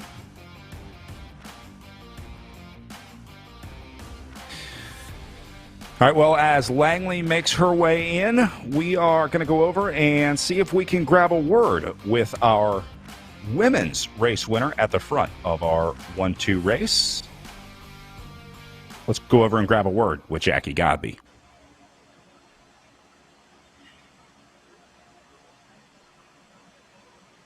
Hey, Jackie, can you hear us? Yes, I can. Can you hear me? We got you loud and clear. Jackie, congratulations on winning the first ever virtual Woodstock Women's Grand Prix. We were talking about this course, saying this might be one of the most difficult courses that we've had on our GT. That climb was legit today. Take me through the 2-mile climb on the way up today. Oh my goodness. So what really made this climb difficult was, one, you went into it exhausted, having already hit numerous 20% climbs. So this was not a climb you went into with really any extra reserves in the tank. And then two, this is not only a 15-minute climb, so you really have to dial in the power that you expect.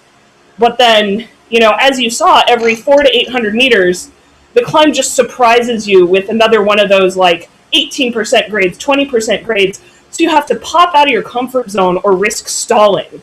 So it's like, mentally I've already calculated, I'm exhausted, what can I hold for 15 minutes and still finish the race? And then I have one of these nasty surprise hills happen. So you're right, it was absolutely brutal, but I think absolutely a great race for anybody who's just looking to push themselves, looking to break out of the mold, and really looking to have some fun. This is a race that I know that you're excited about for real-life racing in 2022. We talked about maybe seeing you in person on the start line as we get back to in real-life racing.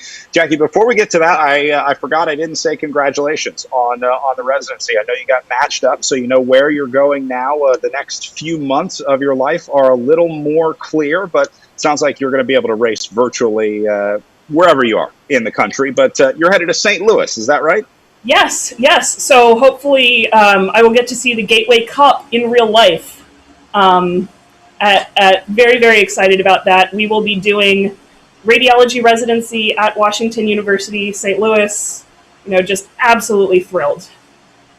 And I know it's tough to guess what life is going to look like in 2022, but as the winner of the inaugural virtual Women's Woodstock Grand Prix, you don't have to pay for a beer in Woodstock anymore for the rest of your life. You got like the key to the city. So we hope to see you in real life in 2022. It sounds like this is one that you're going to be targeting, hoping to make it back to the start line.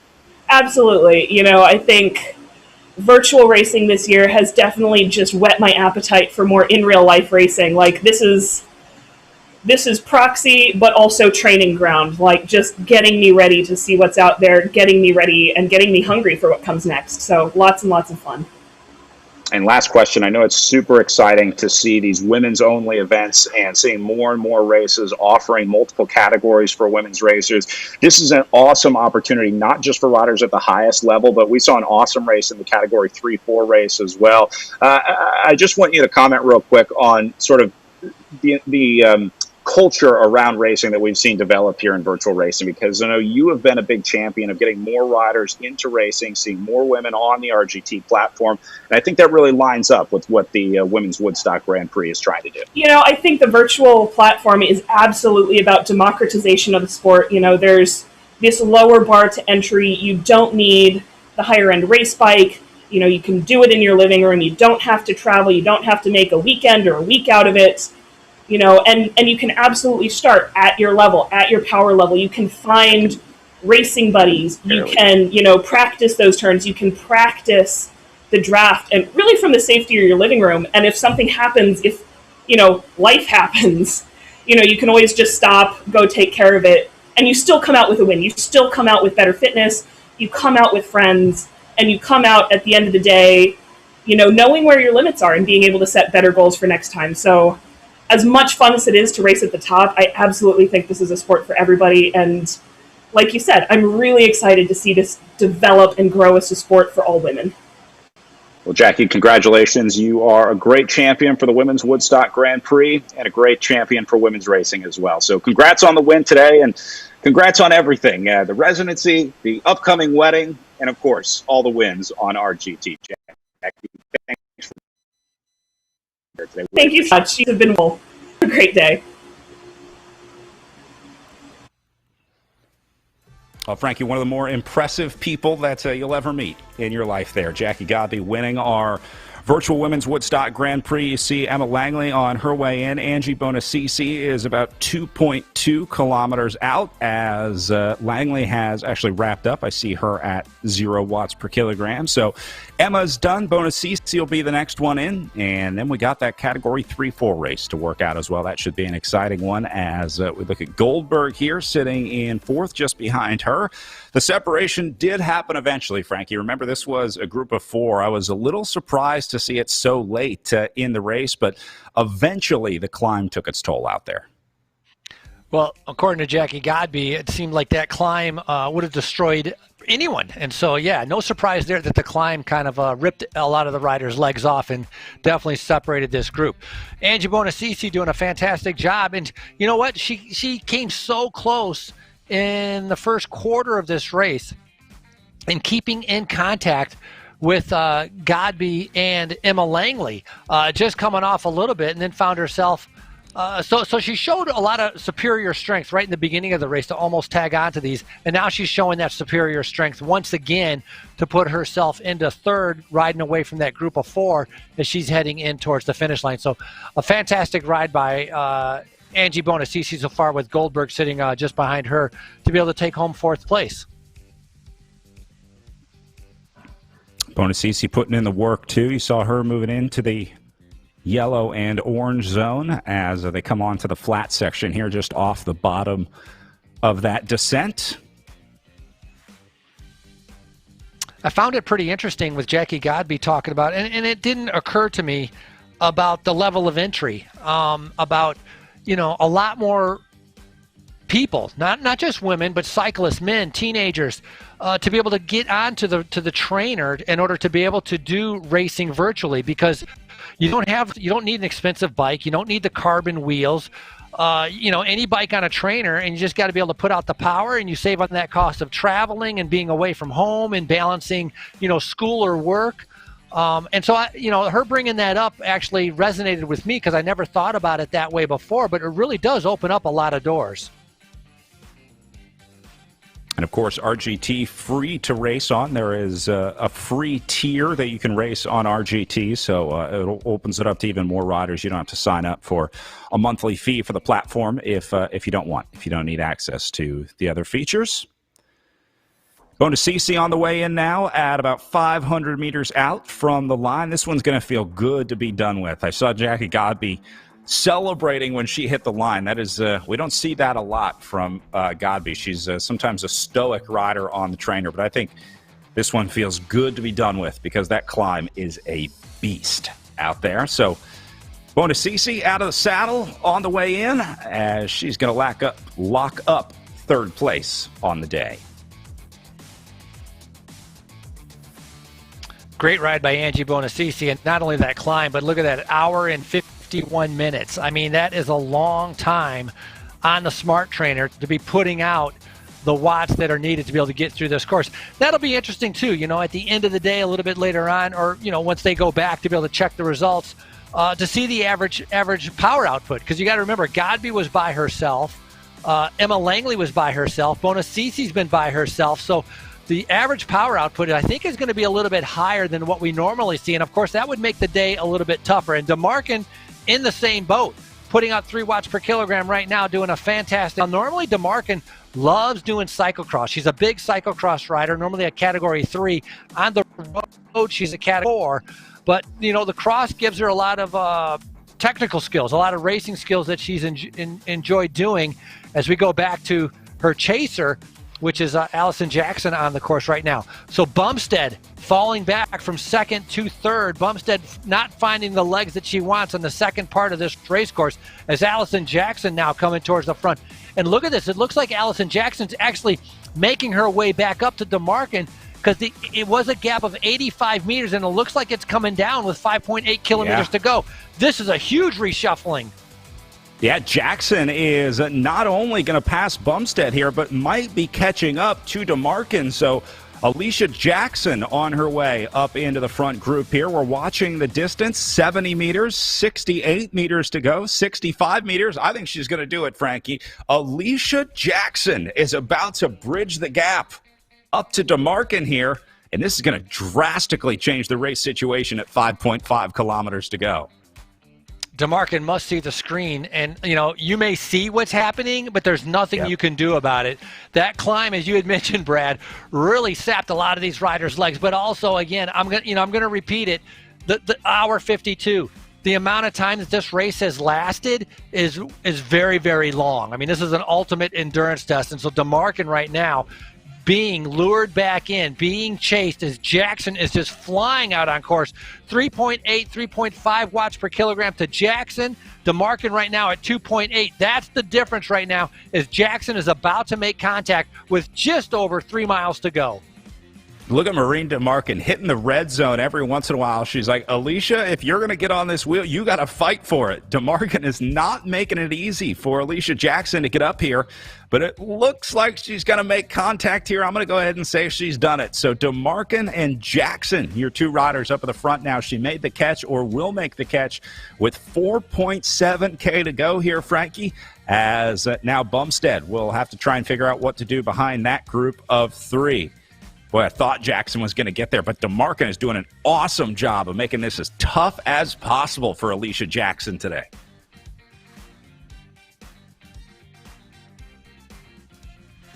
And now we go back to Janet Bumstead, who is now sitting at right around 850 meters back from the rear wheel of Alicia, who has just made it in. And here's Janet.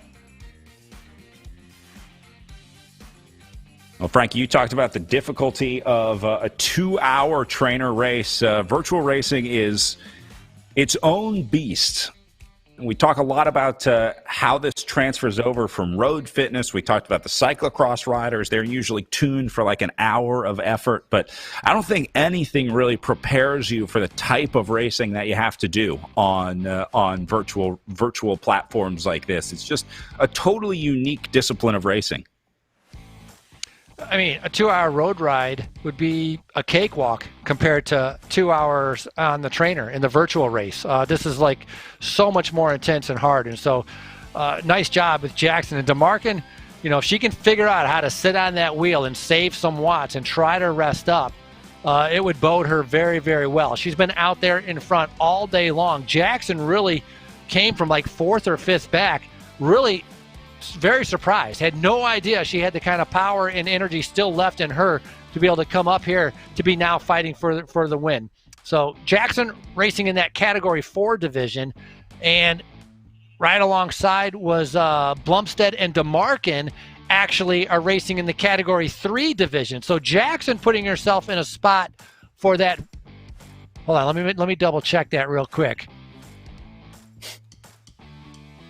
It's rapidly moving in yeah. No, I was just double checking. So Jackson, right? Said she had signed up in the Category 4, and then Bumstead and DeMarkin are Category 3. So Jackson's going to take that win in the Category 4, and DeMarkin's still in a good position. She may not win, the race here, but she's going to take that category division in the first place. So 2 first places right here battling it out, but of course bragging rights are on. You want to say you won the Cat 4 race at the Women's Woodstock Virtual Grand Prix. Bravo, Alicia Jackson getting up into this group. And especially with the mixed categories, for a Category 4 rider to be able to put in a ride like this today, I have a feeling they're not going to be a Category 4 for long. Usually progress through those ranks pretty quickly with this kind of talent, these kind of numbers. And how about Maureen DeMarkin today? You talk about consistent effort, consistent power. DeMarkin has really been the driver of this group, Frankie. I think this race has belonged to her for about 70% of it, but now the strategy changes with the addition of Alicia Jackson.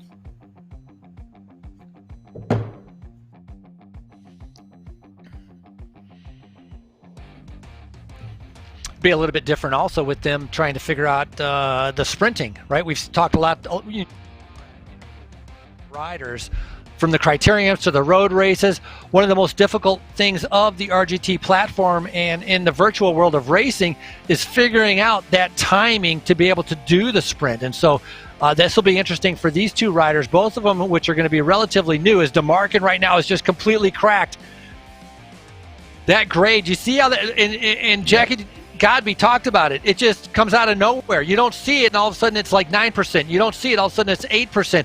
And so if you hit it and it bogs you down, you didn't have time to shift ahead of time to keep the RPMs up, it'll put you to a dead stop. And that's exactly what happened to DeMarkin right now, as Jackson is just powering away. Big power right now, 4.5 watts per kilogram coming from Alicia Jackson. Wow, no joke up here on the front, crushing it today on the climb. As Alicia has now moved into our Category 3-4 race lead and putting a nice gap into Maureen DeMarkin.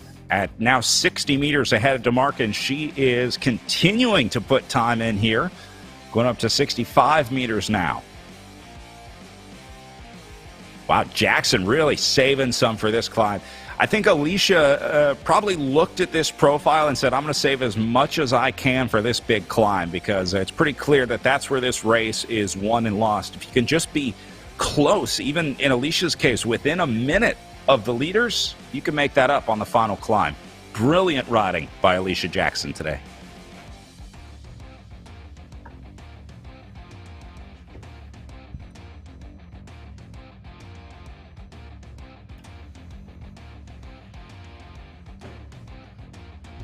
%13 grade.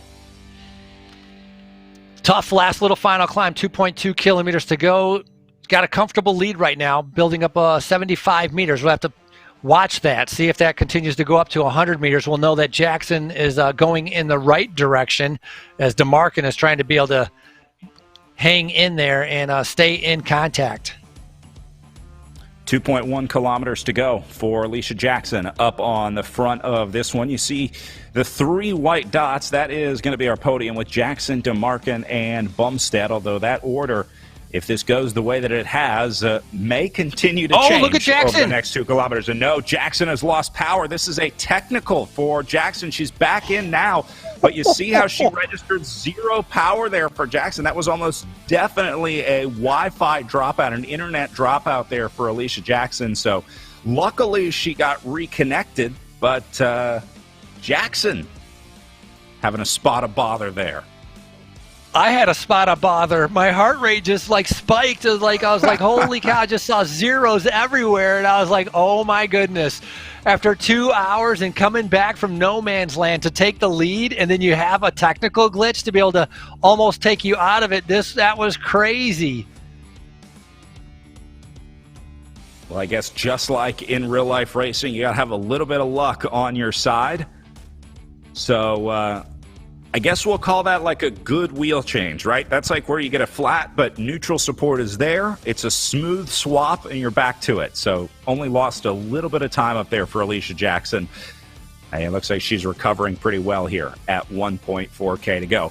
All right, as we get ready to head inside our last kilometer of racing, I want to bring back our in-real-life race director, Alan Atwood, because this has been exceptional racing so far, both at the front of our 1-2 race and our 3-4 race.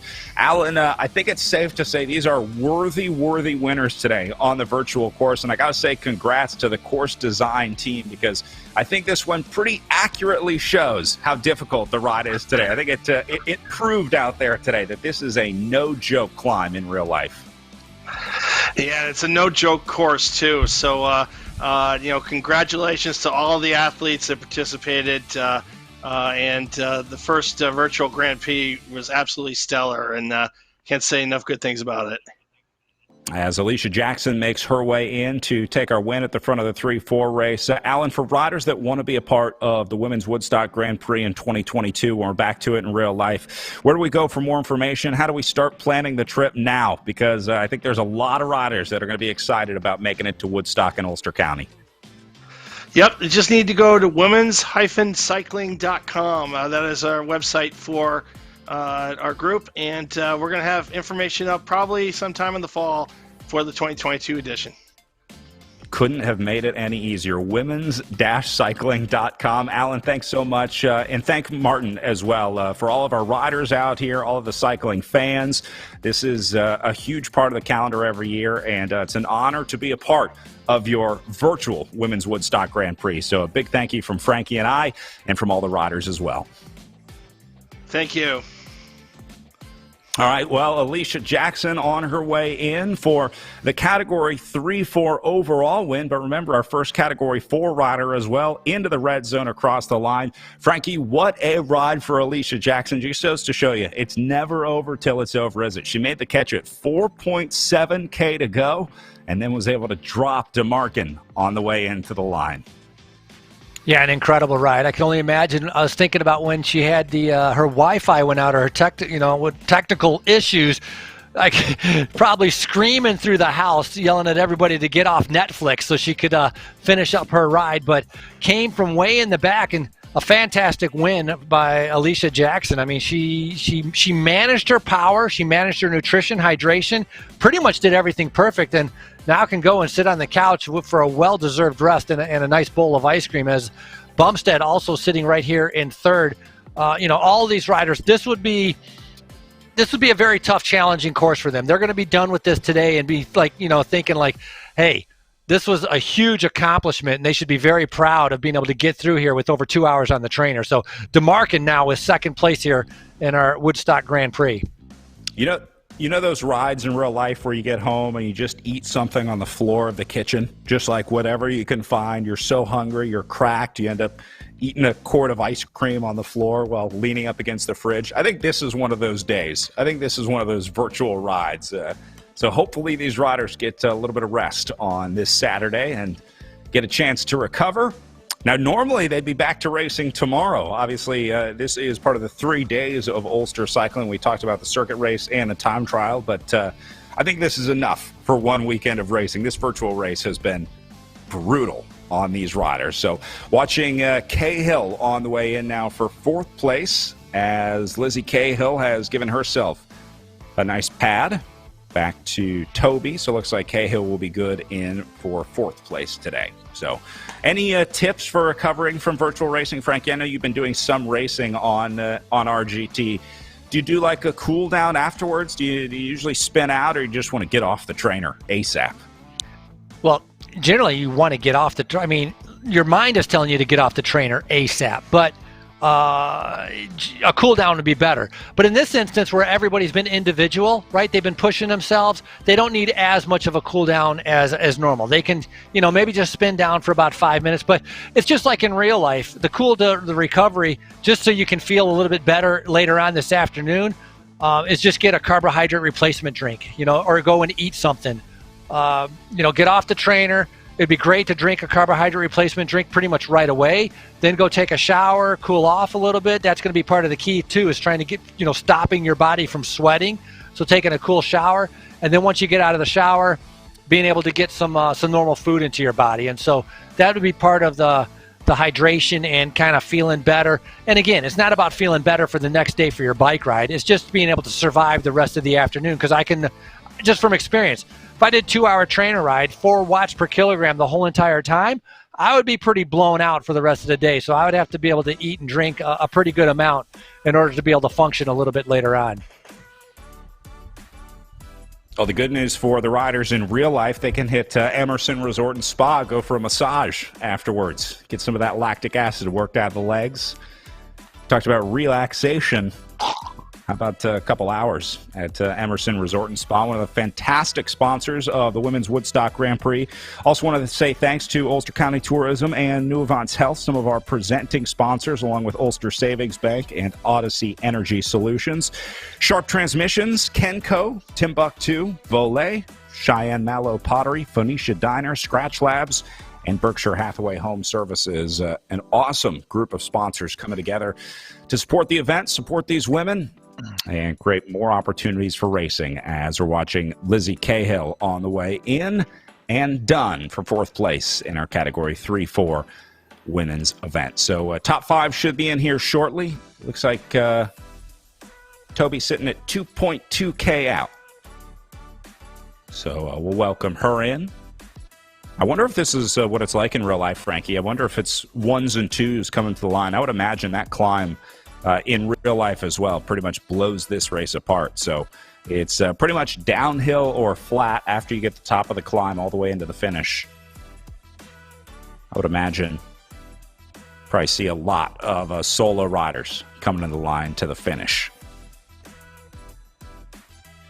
Yeah, I would agree with you, especially if this all comes on the 3rd day of racing. With the Woodstock Grand Prix, you have the time trial on Friday, you have the circuit race on Saturday, so a little bit of tired legs leading into this final epic queen stage of the Sunday road race. And so I think there'd be a lot of individual riders or very small groups that would have the strength to be able to stay with each other to be able to get across that line. 1.6 kilometers to go here for Toby, doing a nice job. It's going to be a solid 5th place. Toby had signed up for the Category 3 race. We had, I think Pitts was just in front of her, along with a couple other riders, but rider out of New York racing for CRCA, doing a good job. And of course, you got a big thank you to all the racers that came out. This might not have been their cup of tea. They might not have realized what they were signing up for or what it was going to be like. They weren't used to the virtual platform. It didn't really matter, You got to thank them for coming out, signing up for the race, supporting the Women's Woodstock Virtual Grand Prix, and it's great to be able to see them out here. But look at those high watts per kilogram. I talked about that's going to be higher than usual, and that's exactly how it turned out. Wow, these are massive numbers. We've seen a lot of rides in the Echelon Racing League here on RGT, but Jackie Gabi doing 4.29 watts per kilogram. The average out there for her, that is massive for the XXX Racing Athletico rider taking the win. Again, this is our Category 1-2 results with Emma Langley in second. Now, you see Langley did 4.38 watts per kilogram. That tells me that she was a little less efficient than Jackie Godby out there. It's interesting to see that Godby with a lower average watts per kilogram ends up winning over Emma Langley, but that's because she used the wattage better early on when she was drafting with riders like Emma Langley and Angie Bonacisi. So sometimes the smart rider, the most efficient rider, ends up at the top of the list. Obviously, Jackie Gabi put an incredible power out there today as well. Bonacisi into 3rd. Leah Goldberg takes 4th place for the CRCA squad, with Joanna Milstein in 5th. We saw the MIT rider doing a nice job in that group of originally 4. Holly Larson into 6th for the Velocity Vixen team. What an awesome squad that is. You see her teammate, Angie Bonacisi, up there in 3rd. And then Rebecca Jurowski for the Bike Red Share Coffee team, Galen Bullard in 8th, Meredith Moran in 9th, and Tori Woodrich in 10th for the Apex Velo Velocia team. Becca Yarashevsky, I've been trying to get her name right all day. I think I got it for a while, so my apologies to Becca, but I'll try one more time with Yarashevsky. I apologize for what I hope was not butchering the name too badly out there today. And again, a big thank you to all the riders. Frankie said we can't do it without the riders, and it's not always the easiest course out here at the Woodstock Women's Grand Prix, but it is important to have riders out here racing and supporting the event, supporting our sponsors, and supporting each other. So hopefully we'll see a lot of these riders on the start line in 2022 as we get back to real life. And welcome our final riders in here, Frankie, as Michelle Richardson makes her way in for the Capital Bicycle Racing Club. At least it's downhill to the finish. At least you get to kind of coast into the line. It's not a mountaintop finish, so at least on the run into the line, you get to rest a little bit and enjoy the admiration of the fans and announcers. Well, you can use that a little bit as your cool down, as our Michelle Richardson from Capital Bicycle Racing gets ready to come in for the final. It'll be 6th place. I talked about she had raced Woodstock back in 2008, so she's familiar with the agony and the difficulty of this course. As we go back to Pitts, I thought Pitts, I had misread that. I thought Pitts was already in front, already came in. So Pitts racing for the in the Category 3 division, racing for that very distinct jersey for ATP. Actually, her ATP jersey looked different than what some of the other riders were using. This is the ATP that I think also. No, this is New York City Velo. I don't know. The other ATP kind of looked like a patch quilt work type thing. As we're looking at Emily Windorf right here, racing for Velo New York. Go ahead. I was going to say, these might be default RGT jerseys. Not all the teams have loaded their team jersey into RGT, so they might be riding on some of the jerseys on default from RGT on offer from the game. You see a rally cycling jersey there from Richardson. They had some riders racing with riders like Krista Double Hickok in the Echelon Racing League, so they already have the team jersey loaded into RGT.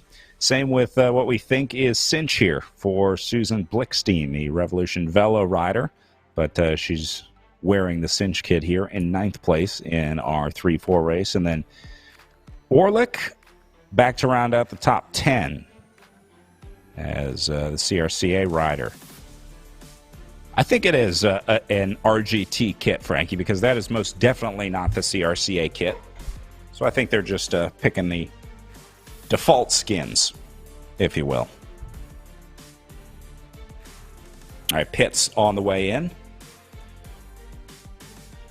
So we talked about how glad these riders are going to be today to finish up on the virtual climb. But remember, in real life, the pros will still have about another 30 miles of racing in the Pro 1-2 race. They're not doing the full distance on the virtual platform because that's just ridiculous. We didn't want to punish them too badly. It goes by a little smoother in real life. But normally they would have another leg of this course for the Pro 1-2 race.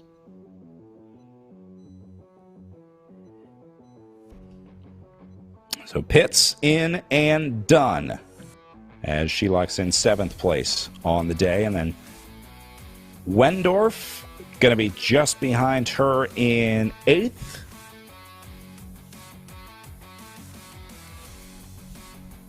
Look how spread out they are.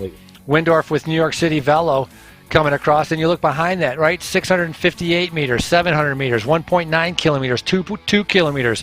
I mean, the riders really are just individuals all over, and that's why the watts per kilogram is going to be so high. And that's what makes actually doing this course or this race harder than some of the other virtual races that we've done, because there's been no group riding, there's been no drafting. It's been, every rider for themselves as they try to get through here. But Windorf doing a nice job in the final 250. It's got to feel good to be on a little bit of a downhill to be able to come across that finish line after so much climb and so long in this.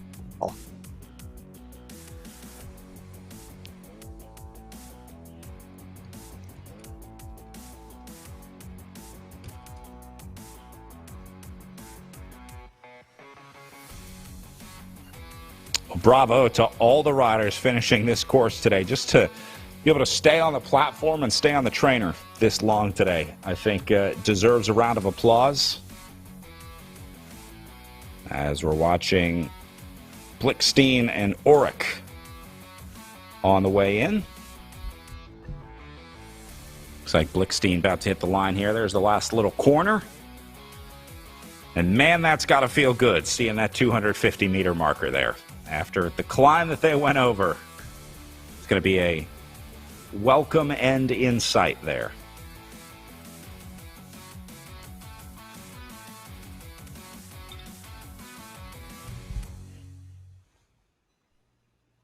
All right, so Blickstein in and done, and then Orlick will round out our top 10 here.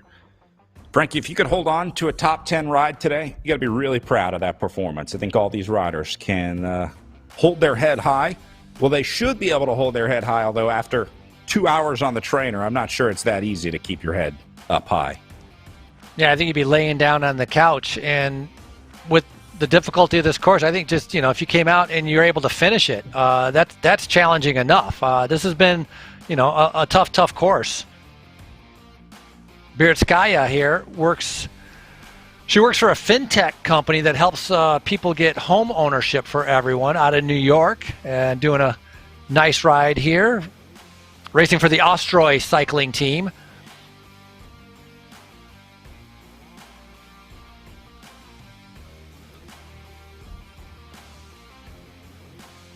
If I had signed up for this, I think I would have bit off a little bit more than I could chew. Not realizing. I'm with you. I did not realize how hard this course was. I looked at it on VeloViewer. I looked at the course map. I looked at all the stats, but seeing it in real life is a lot different than looking at it on VeloViewer. That's for sure. And even looking at the distance, it's like 31 miles, not so bad. But seeing the time and the percentage grade of the climbs, a little bit more than I would be able to tackle. But these riders seem to tackle it pretty darn well.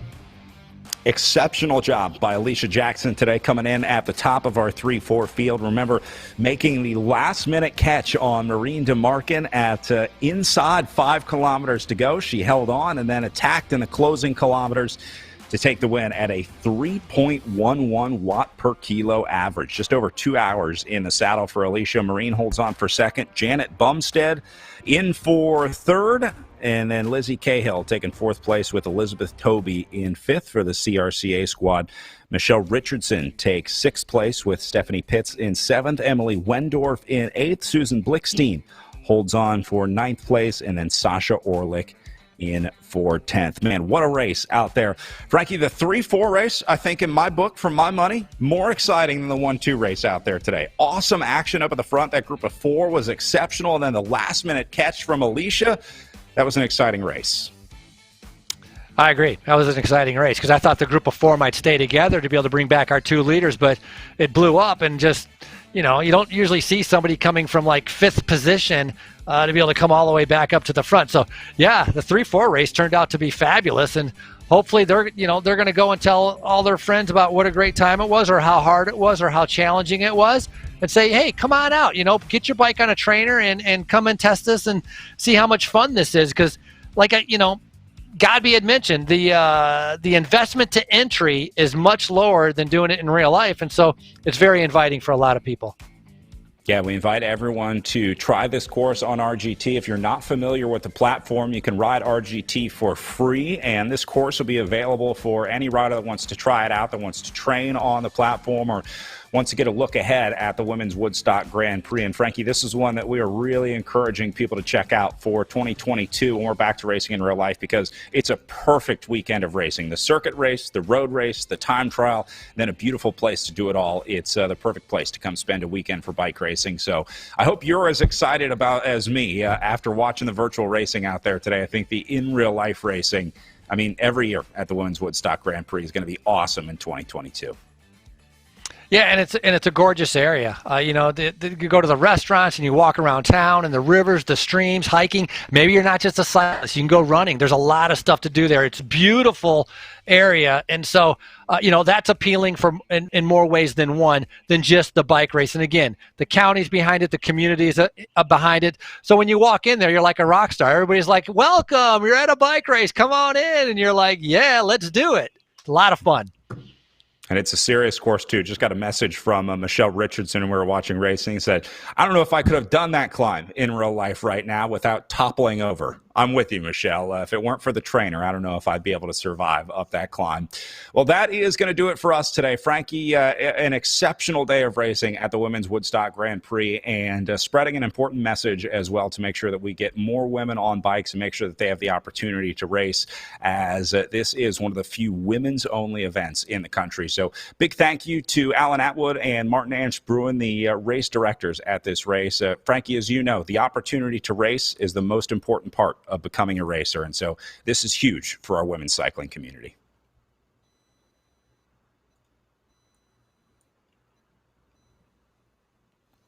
All right, so as our final riders make their way in, they are just about, looks like our top 10 in for both our 3-4s and our 1-2s. So with that, we are going to say goodbye from virtual Woodstock, New York, for an exceptional day of racing at the Women's Woodstock Grand Prix. For Frankie and Andreu, my name is Brad Soner. On behalf of the race promoters here, Echelon Racing Promotion, our virtual promotion partners, thanks for being here today, and a big thank you to all of our riders for racing at the inaugural Women's Woodstock Grand Prix. We will see you on the real life start line in 2022.